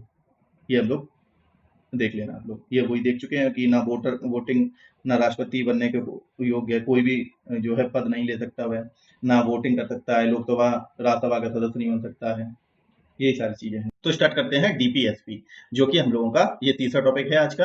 हम लोगों ने इमरजेंसी पढ़ लिया और नागरिकता पढ़ लिया, अब पढ़ रहे हैं हम लोग डीपीएसपी। तो स्टार्ट करते हैं directive principle of state policy. तो directive principle of state policy, सबसे पहले तो ये संविधान के भाग 4 में दिए हुए हैं, और इसमें आर्टिकल कहां से कहां तक है? इसमें आर्टिकल है 36 से 51 तक। तो दो चीजें तो ये हो गई, ये हम लोगों ने पार्ट 4 में रखे हुए हैं, हमारे संविधान के पार्ट 4 में है, और इसमें आर्टिकल 36 से 51 तक है। ओके, और ये हमने बोरो कहां से किए हैं? ये आयरलैंड के जो संविधान है वहां से बोरो किए हैं, आयरलैंड के संविधान से, ठीक। और आयरलैंड के संविधान से ये लिए गए हैं, लेकिन ये मूलतः कहां से लिए गए थे? ये लिए गए थे स्पेनिश कॉन्स्टिट्यूशन के द्वारा। ओके, लेकिन हम लोगों ने बोरो किए हैं आयरलैंड के संविधान से। ओके, और डॉक्टर जो भीमराव अम्बेडकर हैं, उन्होंने क्या कहा कि इन्हें संविधान की क्या बताया? नोबल फीचर बताया, यानी कि डीपीएसपी हमारे संविधान के नोबल फीचर हैं, और मौलिक अधिकारों के साथ मिलकर इनको सोल ऑफ इंडियन कॉन्स्टिट्यूशन भी माना जाता है। ओके। अब इसकी क्या फीचर है, यानी कि मुख्य विशेषताएं क्या हैं? सबसे पहले तो ये क्या है, गाइडिंग प्रिंसिपल है स्टेट्स के लिए, यानी कि जो हमारे राज्य हैं उनके लिए एक तरीके से गाइडिंग प्रिंसिपल का काम करते हैं। उनके नीति निर्धारण में, कानून बनाने में और शासन को चलाने के लिए राज्य को मार्गदर्शन देते हैं। तभी जो directive principle of state policy, जैसा कि नाम ही से पता चल रहा है कि डायरेक्टिव प्रिंसिपल है कुछ स्टेट की पॉलिसी के लिए। ओके, तो सबसे पहले तो ये गाइडिंग प्रिंसिपल की तरह कार्य करते हैं। दूसरा है इंस्ट्रूमेंट ऑफ इंस्ट्रक्शन से समानता, यानी कि जो गवर्नमेंट ऑफ इंडिया एक्ट 1935 है, हम लोग जानते हैं जो गवर्नमेंट ऑफ इंडिया एक्ट 1935 है उससे हम लोगों ने अपने संविधान में लगभग 75% या 3/4% हिस्सा वहीं से लिया हुआ है। अभी हम लोग जब सोर्सेस ऑफ इंडियन कॉन्स्टिट्यूशन देखेंगे तब उसमें यही बात करेंगे, जो गवर्नमेंट ऑफ इंडिया से हम लोगों ने अधिकतर कॉन्स्टिट्यूशन को लिया हुआ है, अपना संविधान गवर्नमेंट ऑफ इंडिया 1935 से लिया हुआ है। ओके, तो उसी में एक दिया है गवर्नमेंट ऑफ इंडिया 1935 में कि इंस्ट्रूमेंट ऑफ इंस्ट्रक्शन, तो उससे समानता रखते हैं। मतलब कि जैसे ही गवर्नमेंट ऑफ इंडिया एक्ट में इंस्ट्रूमेंट ऑफ इंस्ट्रक्शन है, तो उसके समान ही हमारे संविधान में directive principle of state policy दिए गए हैं, जैसा कि वहां पे भी ये इंस्ट्रूमेंट ऑफ इंस्ट्रक्शन के रूप में दिए गए थे, तो उनसे समानता है। और इनका उद्देश्य क्या है, ये भारत में वेलफेयर स्टेट बनाना चाहते हैं, यानी कि डीपीएसपी का उद्देश्य क्या है कि भारत की जो स्टेट्स हैं वो वेलफेयर कल्याणकारी राज्य के रूप में बनाना चाहते हैं, ना कि पुलिस स्टेट बनाना चाहते हैं। ठीक है।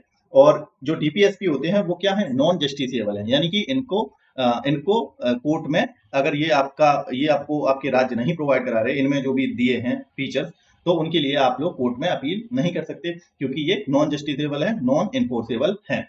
लेकिन मौलिक अधिकारों में हम लोगों ने क्या पढ़ा था कि वो क्या है, जस्टिसेबल है। अगर उनका हनन होता है तो हम लोग क्या उसके लिए आर्टिकल 32 और 226 के तहत हाई कोर्ट में और 32 के तहत सुप्रीम कोर्ट में जा सकते हैं, क्योंकि मौलिक अधिकार हमारे फंडामेंटल राइट यानी कि मौलिक अधिकार है, और अगर उनका हनन होता है तो वो कोर्ट में रिट उनके खिलाफ दायर की जा सकती है अगर उनका हनन होता है। ओके, लेकिन इनमें ऐसा नहीं है। तो ये मेन डिफरेंस हो गया मौलिक अधिकार और directive principle of state policy. अगर कोई स्टेट आपके मौलिक जो ये डायरेक्टिव प्रिंसिपल है वो आपको नहीं प्रोवाइड करा रहे हैं या इंप्लीमेंट अपनी नीतियों में नहीं कर रहे हैं, तो इसका मतलब ये नहीं है कि आप उनके लिए कोर्ट में जा सकें। ओके, फिर नेक्स्ट फीचर क्या है कि अनुच्छेद जो 37 है उसके अनुसार कि जो डीपीएसपी हैं ये देश के शासन के लिए मौलिक हैं, फंडामेंटल हैं, और राज्य का कर्तव्य है कि वह कानून बनाते समय इन तत्वों को लागू करें। ओके, तो आर्टिकल नंबर 37 में क्या दिया हुआ है, अभी हम लोग आगे डिटेल में भी देखें, क्योंकि 36 से 51 तक यही आर्टिकल है डीपीएसपी के। तो उसमें आर्टिकल नंबर 37 में इम्प्लीमेंटेशन ऑफ डीपीएसपी लिखा है। तो उसमें क्या है कि राज्य जब अपने राज्य का ये कर्तव्य है कि अगर अपना कानून बनाते हैं तो उस समय इन तत्वों को ध्यान में रख के बनाए हैं, जो भी डीपीएसपी में दिया है। अब देखते हैं इनके सारे आर्टिकल जो इसमें दिए हैं 36 से 51 तक, फिर पूरा क्रम से देखेंगे, फिर इसके बाद इसको क्लासिफाइड करके भी देखेंगे कि कौन से प्रिंसिपल सोशल हैं, कौन से गांधीयन प्रिंसिपल हैं और कौन से लिबरल एंड इंटेलेक्चुअल प्रिंसिपल हैं। यानी कि डीपीएसपी को 3 भागों में बांटा गया है, उनके बारे में भी हम लोग देखेंगे।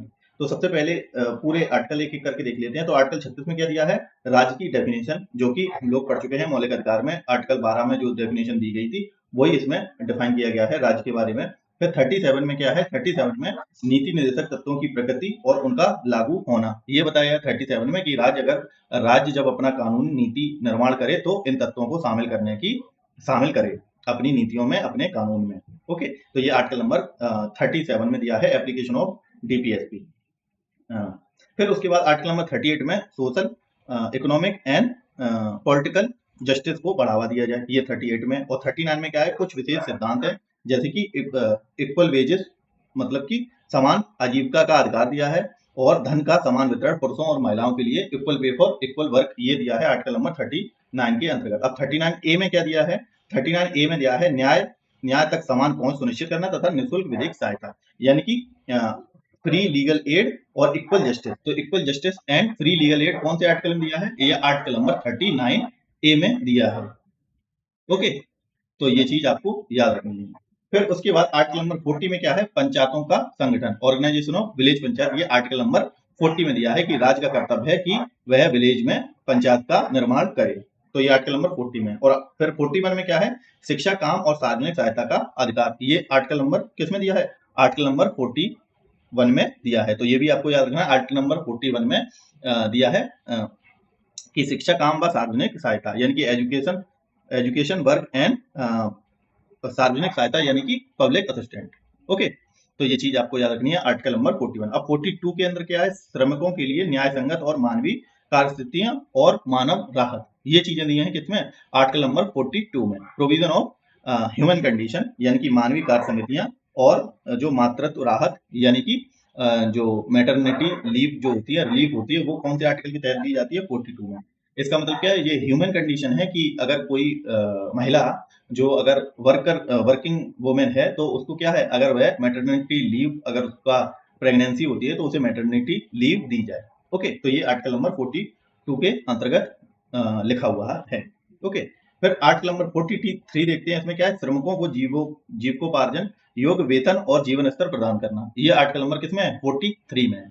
ओके, तो ये आपको याद रखना है 43 में। इसमें बताया जीविकोपार्जन योग्य वेतन यानी कि लिविंग वेजेस के बारे में बताया गया है कि श्रमिकों के लिए क्या है, लिविंग वेजेस और जीवन स्तर प्रदान करना ये राज्य का कर्तव्य है।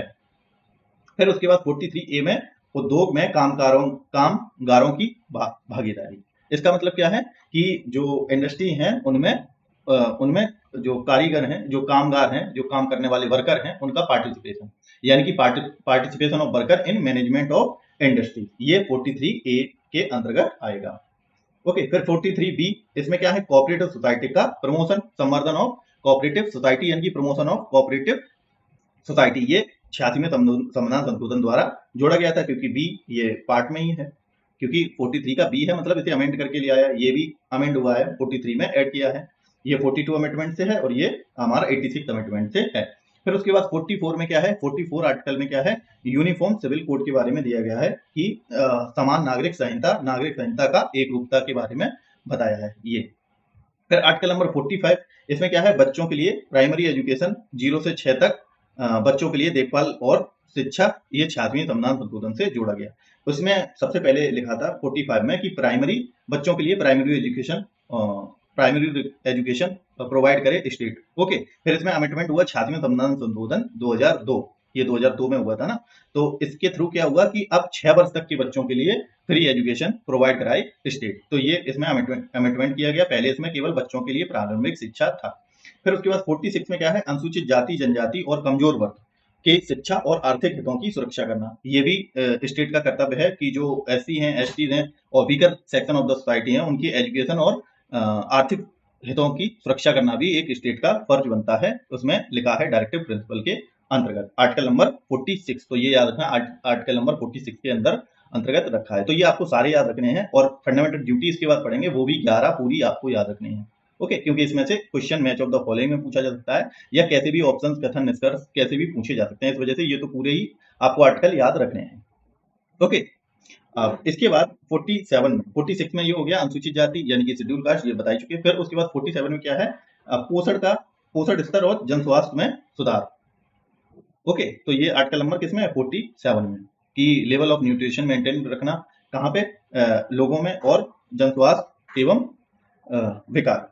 ठीक है, फिर उसके बाद आर्टिकल नंबर 48 क्या है कि एग्रीकल्चर एनिमल हस्बेंड्री का ऑर्गेनाइजेशन एवं जो गौहत्या है उस पर प्रतिबंध। ये कौन सा आर्टिकल नंबर है, आर्टिकल नंबर 48।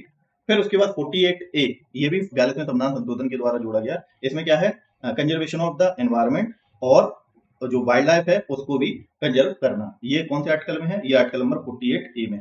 फिर 49 में क्या है, जो नेशनल इंपोर्टेंस के जो स्मारक हैं, राष्ट्रीय महत्व के जो स्मारक हैं और वस्तुएं हैं, उनकी सुरक्षा करना, यानी कि अपनी हेरिटेज की सुरक्षा करना भी राज्य का क्या है, कर्तव्य है। ओके, तो ये भी आपको याद रखना है। आर्टिकल नंबर 49 के तहत ये चीज लिखी हुई है कि protection of monument and places and object of national importance. फिर उसके बाद आर्टिकल नंबर 50 में न्यायपालिका और कार्यपालिका से पृथक करना, यानी कि separation of executive from judiciary, या जुडिशरी को एग्जीक्यूटिव से सेपरेट रखना, कि कोई भी एक दूसरे पे एम्पावर ना कर पाए, यानी कि एग्जीक्यूटिव है वो जुडिशरी के डिसीजन में कोई भी डिस्ट्रक्शन ना कर पाए, इस वजह से। फिर उसके बाद आर्टिकल नंबर 51 में क्या है, जो कि लास्ट आर्टिकल है, उसमें क्या है, promotion of international peace and security. Okay, ये लास्ट आर्टिकल है हमारा। तो ये 36 से 51 ये आपको याद रखने हैं, कैसे भी करके, ट्रिक से याद रखें या कैसे भी रखें, ये आपको याद ही रखने पड़ेंगे। तो शॉर्ट फॉर्म में क्या है, ये 37 और 36, तो 37 का कोई मतलब ज्यादा इंपॉर्टेंट नहीं है, लेकिन 38 से क्या है, ये लोगों को सामाजिक, आर्थिक व राजनीतिक न्याय को बढ़ावा देना है, ये स्टेट का काम है। ये सारे डायरेक्टिव प्रिंसिपल किसके लिए होते हैं? स्टेट के लिए। और 39 में क्या है कि इक्वल वेजेस किसके लिए? पुरुषों और महिलाओं के लिए, और equal pay for equal work, ये इसमें। फिर 39A में क्या है? न्यायसंगत पहुंच सुनिश्चित करना, और निःशुल्क मतलब कि इसमें है equal justice and free legal aid. फिर उसके बाद आर्टिकल नंबर 40 में ऑर्गेनाइजेशन ऑफ विलेज पंचायत। 41 में क्या है? एजुकेशन और सार्वजनिक सहायता का अधिकार होना चाहिए। 42 में श्रमों को जो श्रमिक हैं उनके लिए न्यायसंगत और ह्यूमन कंडीशन और मैटरनिटी लीव। तो मैटरनिटी लीव कौन से आर्टिकल में? 42 में ह्यूमन कंडीशन और मैटरनिटी लीव। 43 में क्या है? लिविंग वेजेस के बारे में बताया गया है। फिर 43A में participation of worker in industries. फिर 43B में कोऑपरेटिव सोसाइटी का प्रमोशन है। 44 में यूनिफॉर्म सिविल कोड, तो ये भी इंपॉर्टेंट है, और ये वाला भी इंपॉर्टेंट है, ये भी आपको याद रखना है। उसके बाद ऑर्गेनाइजेशन ऑफ विलेज पंचायत, ये भी इंपॉर्टेंट है, और ये भी इंपॉर्टेंट है, ये हमारा equal pay for equal work, और ये 39A। ओके, फिर उसके बाद कॉपरेशन ये हो गया, कोऑपरेटिव सोसाइटी। फिर उसके बाद 44 यूनिफॉर्म सिविल कोड। फिर 45 में ये तो सबको याद होना चाहिए, छात्रों संविधान संशोधन से ये अब 0 से 6 साल तक के बच्चों को फ्री शिक्षा उपलब्ध कराना। फिर उसके बाद कृषि पशुपालन और गौ हत्या, ये 48 नंबर आर्टिकल है, ये भी याद रखना। फिर उसके बाद 48A में क्या है? ये वनों का संरक्षण करना। 49 में राष्ट्रीय महत्व के स्मारक, ये पॉइंट। फिर उसके बाद न्यायपालिका, ये इंपॉर्टेंट है और ये भी इंपॉर्टेंट है। तो ये तो मिनिमम याद ही रखने हैं, याद तो आपको सारे ही करने हैं कैसे भी। अब ये क्या है? ये है क्लासिफिकेशन ऑफ डीपीएसपी। अब इसमें 3 वर्गों में, 3 प्रमुख वर्गों में बांटा गया। एक तो है सोशलिस्टिक प्रिंसिपल, यानी कि न्यायपूर्ण समाज की स्थापना और समानता व सामाजिक कल्याण को सुनिश्चित करना। इतने ये डीपीएसपी हैं, इनका काम क्या है? समानता व राजनीतिक कल्याण को सुनिश्चित करना, सामाजिक कल्याण को सुनिश्चित करना, क्योंकि ये सोशलिस्टिक प्रिंसिपल है। ये गांधीयन प्रिंसिपल है, जो कि ग्राम स्वदेशी और समाज के कमजोर वर्गों का उत्थान के लिए जिस तरीके से गांधी जी का विचार था, उसके बेसिस पर ये वाले जो है डीपीएसपी हैं। फिर ये है लिबरल एंड इंटेलेक्चुअल, यानी कि वैज्ञानिक सोच, स्वतंत्र न्यायपालिका और अंतर्राष्ट्रीय शांति को बढ़ावा देना। ये सारे ये वाले क्या हैं? हमारे डीपीएसपी हैं। तो ये 3 वर्गों में बांटा गया है। अब इनको याद रखना है, जैसे कि स्टार्टिंग से 38, 36 में डेफिनेशन, 37 में इम्प्लीमेंटेशन। फिर ये तो नहीं है। फिर उसके बाद 38 से स्टार्ट है, 38, 39, 39A, 41, 42, 43, 43A। तो 43B नहीं है। फिर उसके बाद डायरेक्ट 47 है, ये है। और यहाँ पे 43 के बाद सीधा 47 है। ओके, ये याद रखना, ये कितने आर्टिकल सोशलिस्टिक हैं। तो 1, 2, 3, 4, 5, 6, 7, 8, तो 8 आते हैं किसमें? सोशलिस्टिक प्रिंसिपल के अंतर्गत। ओके, अब कुछ कॉमन होंगे, वो भी हम लोग देख लेंगे। तो हम लोग जानते हैं 38 में क्या है? 39 में ये समान वेतन वाला है। 39A में ये फ्री लीगल एड वाला है। फिर उसके बाद कुछ की टर्म से आप लोगों को याद रखने हैं, कुछ भी की टर्म, जैसे कि free legal aid, equal justice and free legal aid. फिर उसके बाद ये क्या है? ये कुछ क्या है? काम, शिक्षा और इसके अधिकार हैं, यानी कि right to education, right to work, ये सारे किसमें दिए हैं? Article number 41। 42 में क्या है? न्यायपूर्ण व मानवीय स्थितियां और मैटरनिटी लीव के बारे में। फिर उसके बाद ये लिविंग वेजेस के बारे में 43 है। 43A में उद्योग के प्रबंधन, श्रमिकों की भागीदारी। फिर 47 में क्या है? पोषण का मतलब कि लेवल ऑफ न्यूट्रिशन और जन स्वास्थ्य में सुधार करना। ये सारी स्टेट के काम है। ये सारे भी आर्टिकल हैं, ये सारे किसके लिए हैं? ये समाज कल्याण के लिए हैं। फिर इसके बाद सेकंड है गांधीयन प्रिंसिपल, जो गांधी विचारधारा है उसके उस पर बेसिस है, जैसे कि पंचायतों का गठन, तो आर्टिकल नंबर 40। ओके, तो इसमें क्या? 38, 39, 30, फिर 40 यहाँ पे नहीं था ना, तो 40 अब, और 43 भी इसमें ही आ जाएंगे। तो 43 ये कॉमन हो गया, सोशलिस्टिक एंड गांधीयन। ओके, फिर ये 43B है, इसमें 46 है, 47 भी कॉमन हो गया, ये दोनों कॉमन हो गए। फिर उसके बाद 48। ओके, तो ये सारे क्या है? गांधीयन प्रिंसिपल हैं। तो ये भी याद रखना है। इसके अंतर्गत कितने हैं? इसके अंतर्गत 6 हैं, उसमें 8 थे, इसमें 6 हैं, और कुछ कॉमन है, मतलब 2 तो कॉमन है इसमें, ये यहाँ पे लिख दिया है मैंने। अब इसमें ऑर्गेनाइजेशन ऑफ विलेज पंचायत, इसमें क्या है? ग्रामीण क्षेत्रों में कुटीर उद्योगों का प्रोत्साहन, या हम लोगों ने यहाँ पे पढ़ा था प्रमोशन ऑफ कोऑपरेटिव सोसाइटी। उसके बाद 43B में क्या है? ये स्वायत्त सहकारी समितियां का गठन एवं लोकतांत्रिक नियंत्रण।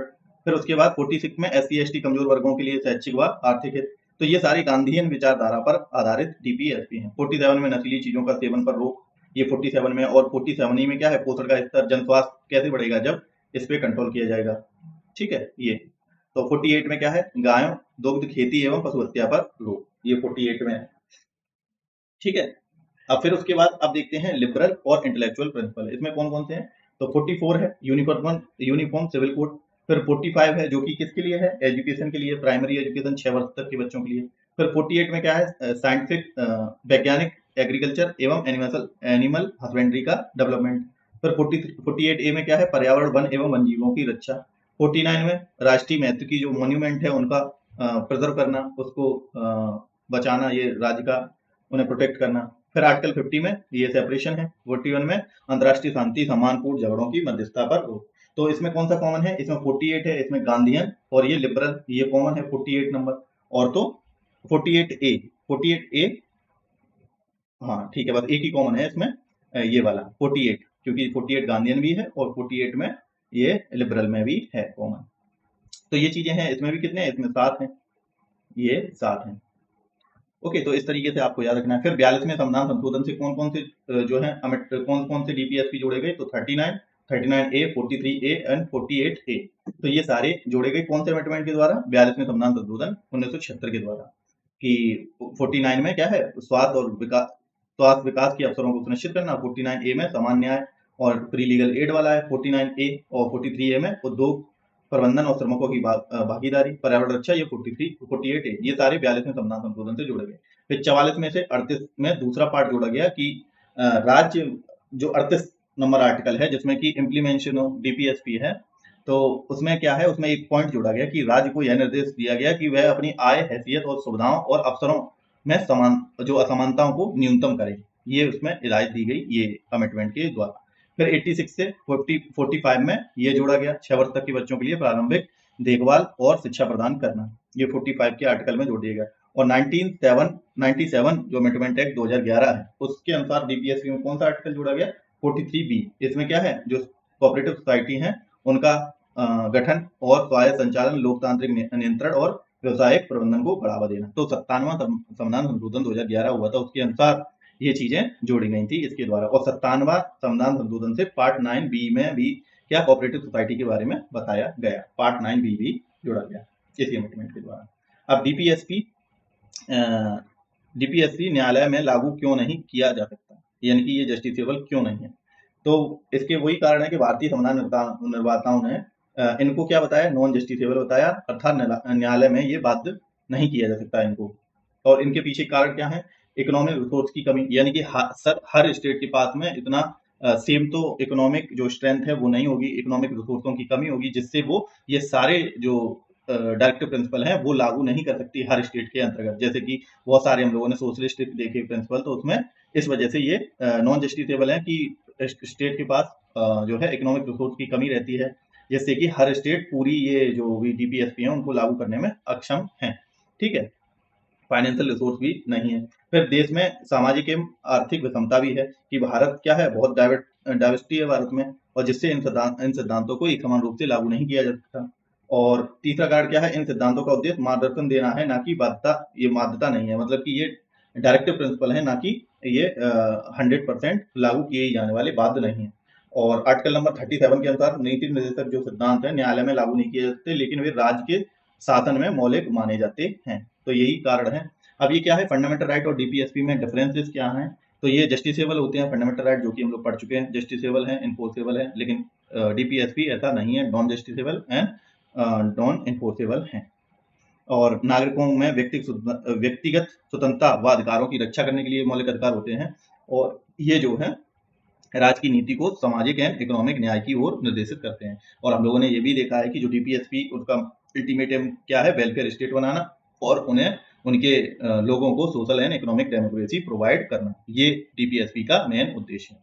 ओके, और ये अमेरिका से लिए गए, आयरलैंड से लिए गए, और बाकी तो ये हम लोग जानते हैं कि इसमें पार्ट 3 में, ये पार्ट 4 में है, और आर्टिकल 36 से क्या बने 12 से है।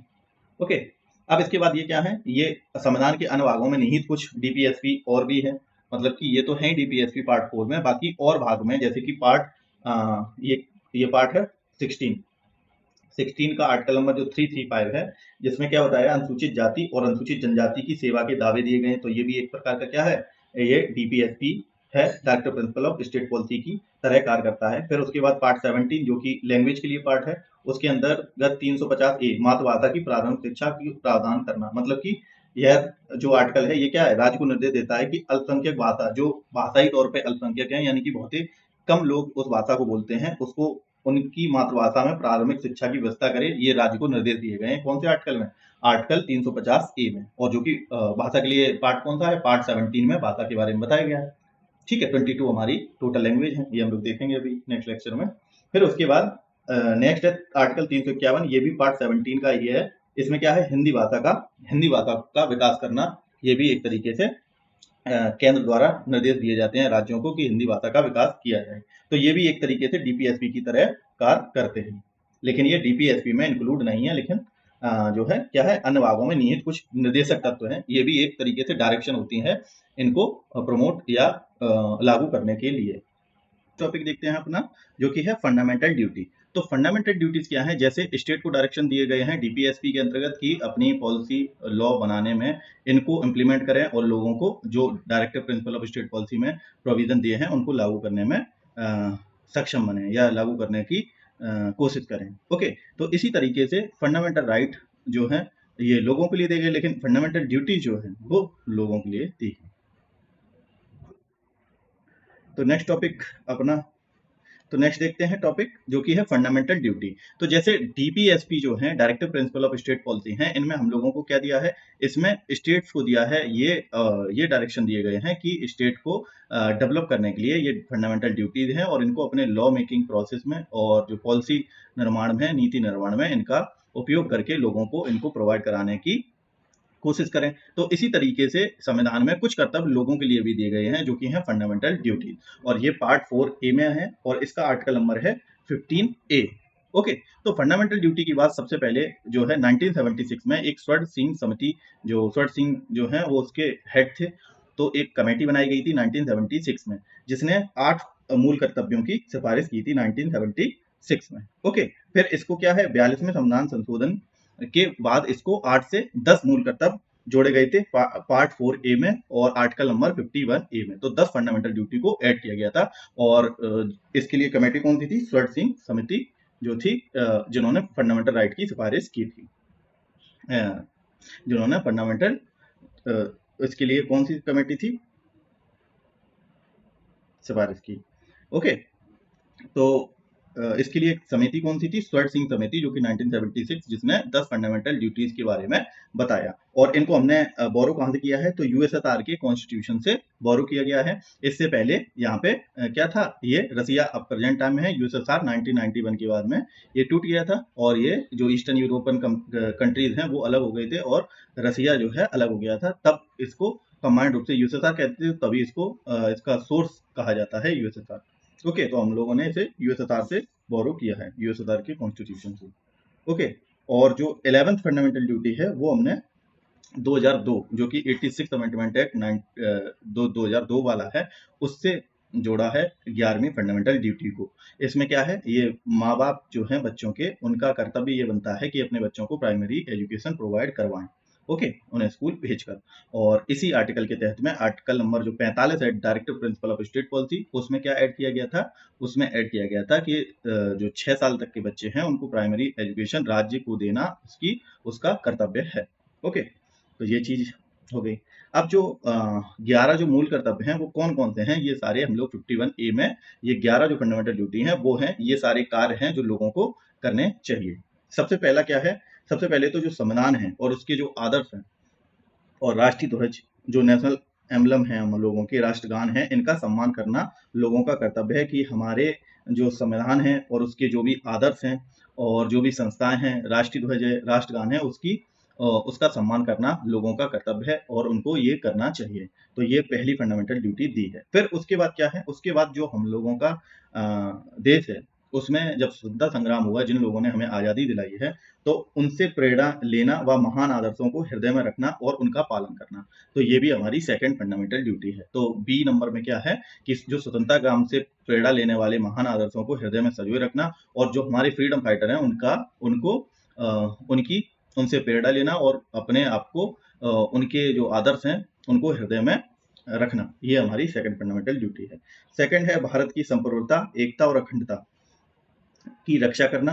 ये हमारा थर्ड नंबर की फंडामेंटल ड्यूटी है। जो भारत में सोवरेनिटी है, इंटीग्रिटी है, ये अखंडता है, इसकी हम लोग रक्षा करें, यही हमारी फंडामेंटल ड्यूटी है।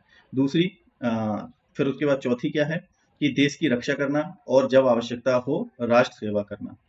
ओके, तो मतलब कि फोर्थ फंडामेंटल ड्यूटी हम लोगों की क्या हुई कि अगर देश पे कोई भी सिचुएशन ऐसी आती है तो उसके लिए उसकी सेवा में तत्पर रहना, यही हमारी फोर्थ फंडामेंटल ड्यूटी बताती है हमें कि देश की रक्षा करना, जब आवश्यकता पड़े तब राष्ट्र की सेवा करना। ओके, तो ये फोर्थ फंडामेंटल ड्यूटी हो गई। फिर उसके बाद फिफ्थ फंडामेंटल ड्यूटी क्या है कि भारतवासियों में सांप्रदायिक सौहार्द और भाईचारा बढ़ाना तथा महिलाओं के अपमानजनक कार्यों को त्यागना। यानी कि ये है कि हमारा जो सोसाइटी है, हमारा जो संप्रदाय है, उसको उसमें सौहार्द, ब्रदरहुड की भावना रखना, आपस में लड़ाई झगड़ा ना करना और जो महिलाएं हैं उन्हें अपमानित ना करना, ये हमारी फिफ्थ फंडामेंटल ड्यूटी है। फिर उसके बाद सिक्स क्या है, भारत में समृद्ध संस्कृति और विरासत को संजोए रखना। यानी कि जो भारत की कल्चर है, हेरिटेज है, उसको बचाना, उसे प्रोटेक्ट करना, ये हमारी फंडामेंटल ड्यूटी नंबर सिक्स है। फिर उसके बाद जो वन है, फॉरेस्ट है, रिवर है, झीलें हैं, जो हमारी वाइल्ड लाइफ है, उसका भी संरक्षण करना तथा सभी जीवों के प्रति करुणा का भाव रखना, ये हमारी जो है सेवंथ फंडामेंटल ड्यूटी है। फिर उसके बाद वैज्ञानिक साइंटिफिक टेम्पर रखना, मानवता और सुधार की भावना का विकास करना। ठीक है, ये हमारी एट्थ फंडामेंटल ड्यूटी है। फिर नाइन्थ क्या है, सार्वजनिक संपत्ति, जो पब्लिक प्रॉपर्टीज हैं उनकी रक्षा करना और हिंसा से बचना, ये हमारी नाइन्थ फंडामेंटल ड्यूटी है। टेंथ क्या है, सभी क्षेत्रों में उत्कृष्टता प्राप्त करने का प्रयास करना, जिससे राष्ट्र उच्चतर उपलब्धियां प्राप्त कर सके।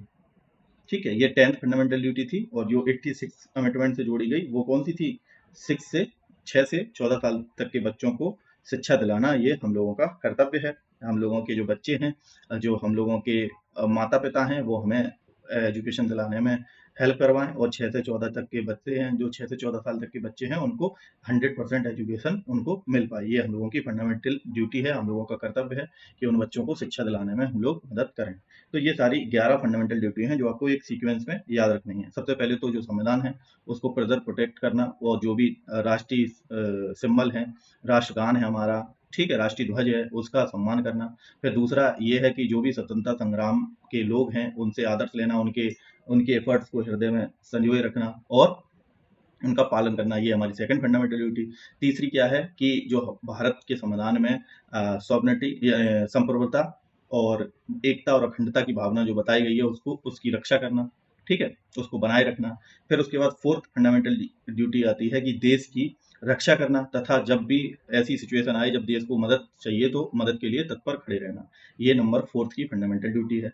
फिर उसके बाद फिफ्थ नंबर क्या है, फिफ्थ नंबर है भारतवासियों में जो सांप्रदायिक सौहार्द है, यानी कि लड़ाई झगड़ा नहीं करना है, ब्रदरहुड भाईचारा की तरीके से रहना है हम लोगों को, और महिलाओं के प्रति सम्मान प्रकट करना है, उनका अपमान नहीं करना है, ये हमारी फंडामेंटल ड्यूटी है। तो ये एक तरीके से ये एक आइडियल जो है, आइडियल जो सजेशन है जो दिए गए हैं फंडामेंटल ड्यूटी के अंदर, इनको मानना हम लोगों का कर्तव्य है। ठीक है, तो ये भी ये नहीं है, एम्फोसिस अगर करते हैं, ये हम लोगों का अच्छा बिहेवियर दिखाएगा अगर हम लोग इनको फॉलो करते हैं तो। ठीक, फिर उसके बाद सिक्स में क्या है, हमारा जो कल्चर हेरिटेज है उसे प्रिजर्व करना, प्रोटेक्ट करना। फिर जो हमारे आसपास वन, नदी, जल के जो सोर्स हैं, तालाब हैं, झीलें हैं, वन्य जीव है, इनका कंजर्वेशन करना और सारे जो जीव हैं उनके प्रति करुणा की भावना रखना, उन्हें उन्हें उनके प्रति ऐसी भावना न रखना कि मारने या उन्हें अगर खाने की जरूरत हो तो वो, ये एक जनरल जो इंस्ट्रक्शन होते हैं वो इस तरीके से ये चीज दिए गए हैं। फिर उसके बाद साइंटिफिक टेम्पर रखना, किसी चीज के ऊपर जो है क्रिटिकल थिंकिंग करना, कोई भी अगर मुद्दा है उसके ऊपर क्रिटिकल थिंकिंग, उसके पॉजिटिव क्या है, नेगेटिव क्या है, जो ह्यूमैनिटी है उसमें सुधार की भावना के लिए क्या क्या करना चाहिए, यही सारी हमारी एट फंडामेंटल ड्यूटी है। फिर उसके बाद जो पब्लिक प्रॉपर्टीज हैं जो गवर्नमेंट के द्वारा बनाई गई हैं उनको प्रोटेक्ट करना, उनको उनको खराब नहीं करना, उनकी रक्षा करना, ठीक है, यही सारी चीजें नाइन्थ में दी गई है, नाइन्थ फंडामेंटल ड्यूटी में। फिर उसके बाद टेंथ में क्या है कि जो सभी क्षेत्रों में उत्कृष्टता प्राप्त करने का प्रयास करना, कि जिस भी फील्ड में आप हैं उसमें हाईएस्ट लेवल ऑफ अचीवमेंट रखना, जिससे कि राष्ट्रीय उच्चतर उपलब्धियां प्राप्त हो सकें। ओके, उसके बाद लास्ट फंडामेंटल ड्यूटी तो बच्चों को शिक्षा दिलाना, ये भी हम लोगों का कर्तव्य है। तो ये सारे कर्तव्य हैं 11, ये आपको याद रखने हैं। ठीक है, और कुछ महत्वपूर्ण अनुच्छेद क्या हैं, कुछ जो मूल अधिकार हैं, जो कि ये तो हम लोग पढ़ चुके हैं पहले ही, कि जो मूल कर्तव्य हैं ये विदेशी को नहीं है, ये चीज़ आपको याद रखनी है। सभी जो मूल कर्तव्य हैं केवल भारतीय नागरिकों पर ही लागू हैं, ना कि विदेशियों पर। तो ये पॉइंट आपको ज़रूर याद रखना है। बाकी ये एक ट्रिक है जो फंडामेंटल ड्यूटी है उनको याद रखने की, जैसे कि सबसे पहले रिस्पेक्ट फ्लैग है पहले वाले में, फिर क्या है फ्रीडम ऑफ आइडियल्स, जो हमारे स्वतंत्रता सेनानी हैं, जो उनकी भावना है हृदय में संजोए रखना। फिर उसके बाद थर्ड नंबर में यूनिटी है, डिफेंस है, फिर हारमनी आपस में भाईचारा रूप रखना, जो हेरिटेज है हम लोगों की उसे प्रिजर्व करना, एनवायरनमेंट को प्रोटेक्ट करना, इंक्वायरी करना मतलब साइंटिफिक टेम्पर रखना, फिर प्रॉपर्टी एंड एक्सीलेंस, ठीक है, और फिर उसके बाद चाइल्ड एजुकेशन। तो ये 11 फंडामेंटल ड्यूटीज के की टर्म हैं जिसको लेके आप लोग याद रख सकते हैं। ओके, तो ये हमारा वीडियो हो गया खत्म। तो इस वीडियो में हम लोगों ने 4 टॉपिक कवर किए। इसके बाद अभी जस्ट ये डेट है आज का 18 तारीख है आज, और आज ही सेकंड पॉलिटी का वीडियो आएगा जिसमें 4 टॉपिक और हम लोग कवर करेंगे, और फिर एक वीडियो रह जाएगा पॉलिटी का। ओके, तो धन्यवाद देखने के लिए। अगर आपको वीडियो अच्छा लगा हो तो लाइक करें, और कोई भी सजेशन हो तो ज़रूर दें।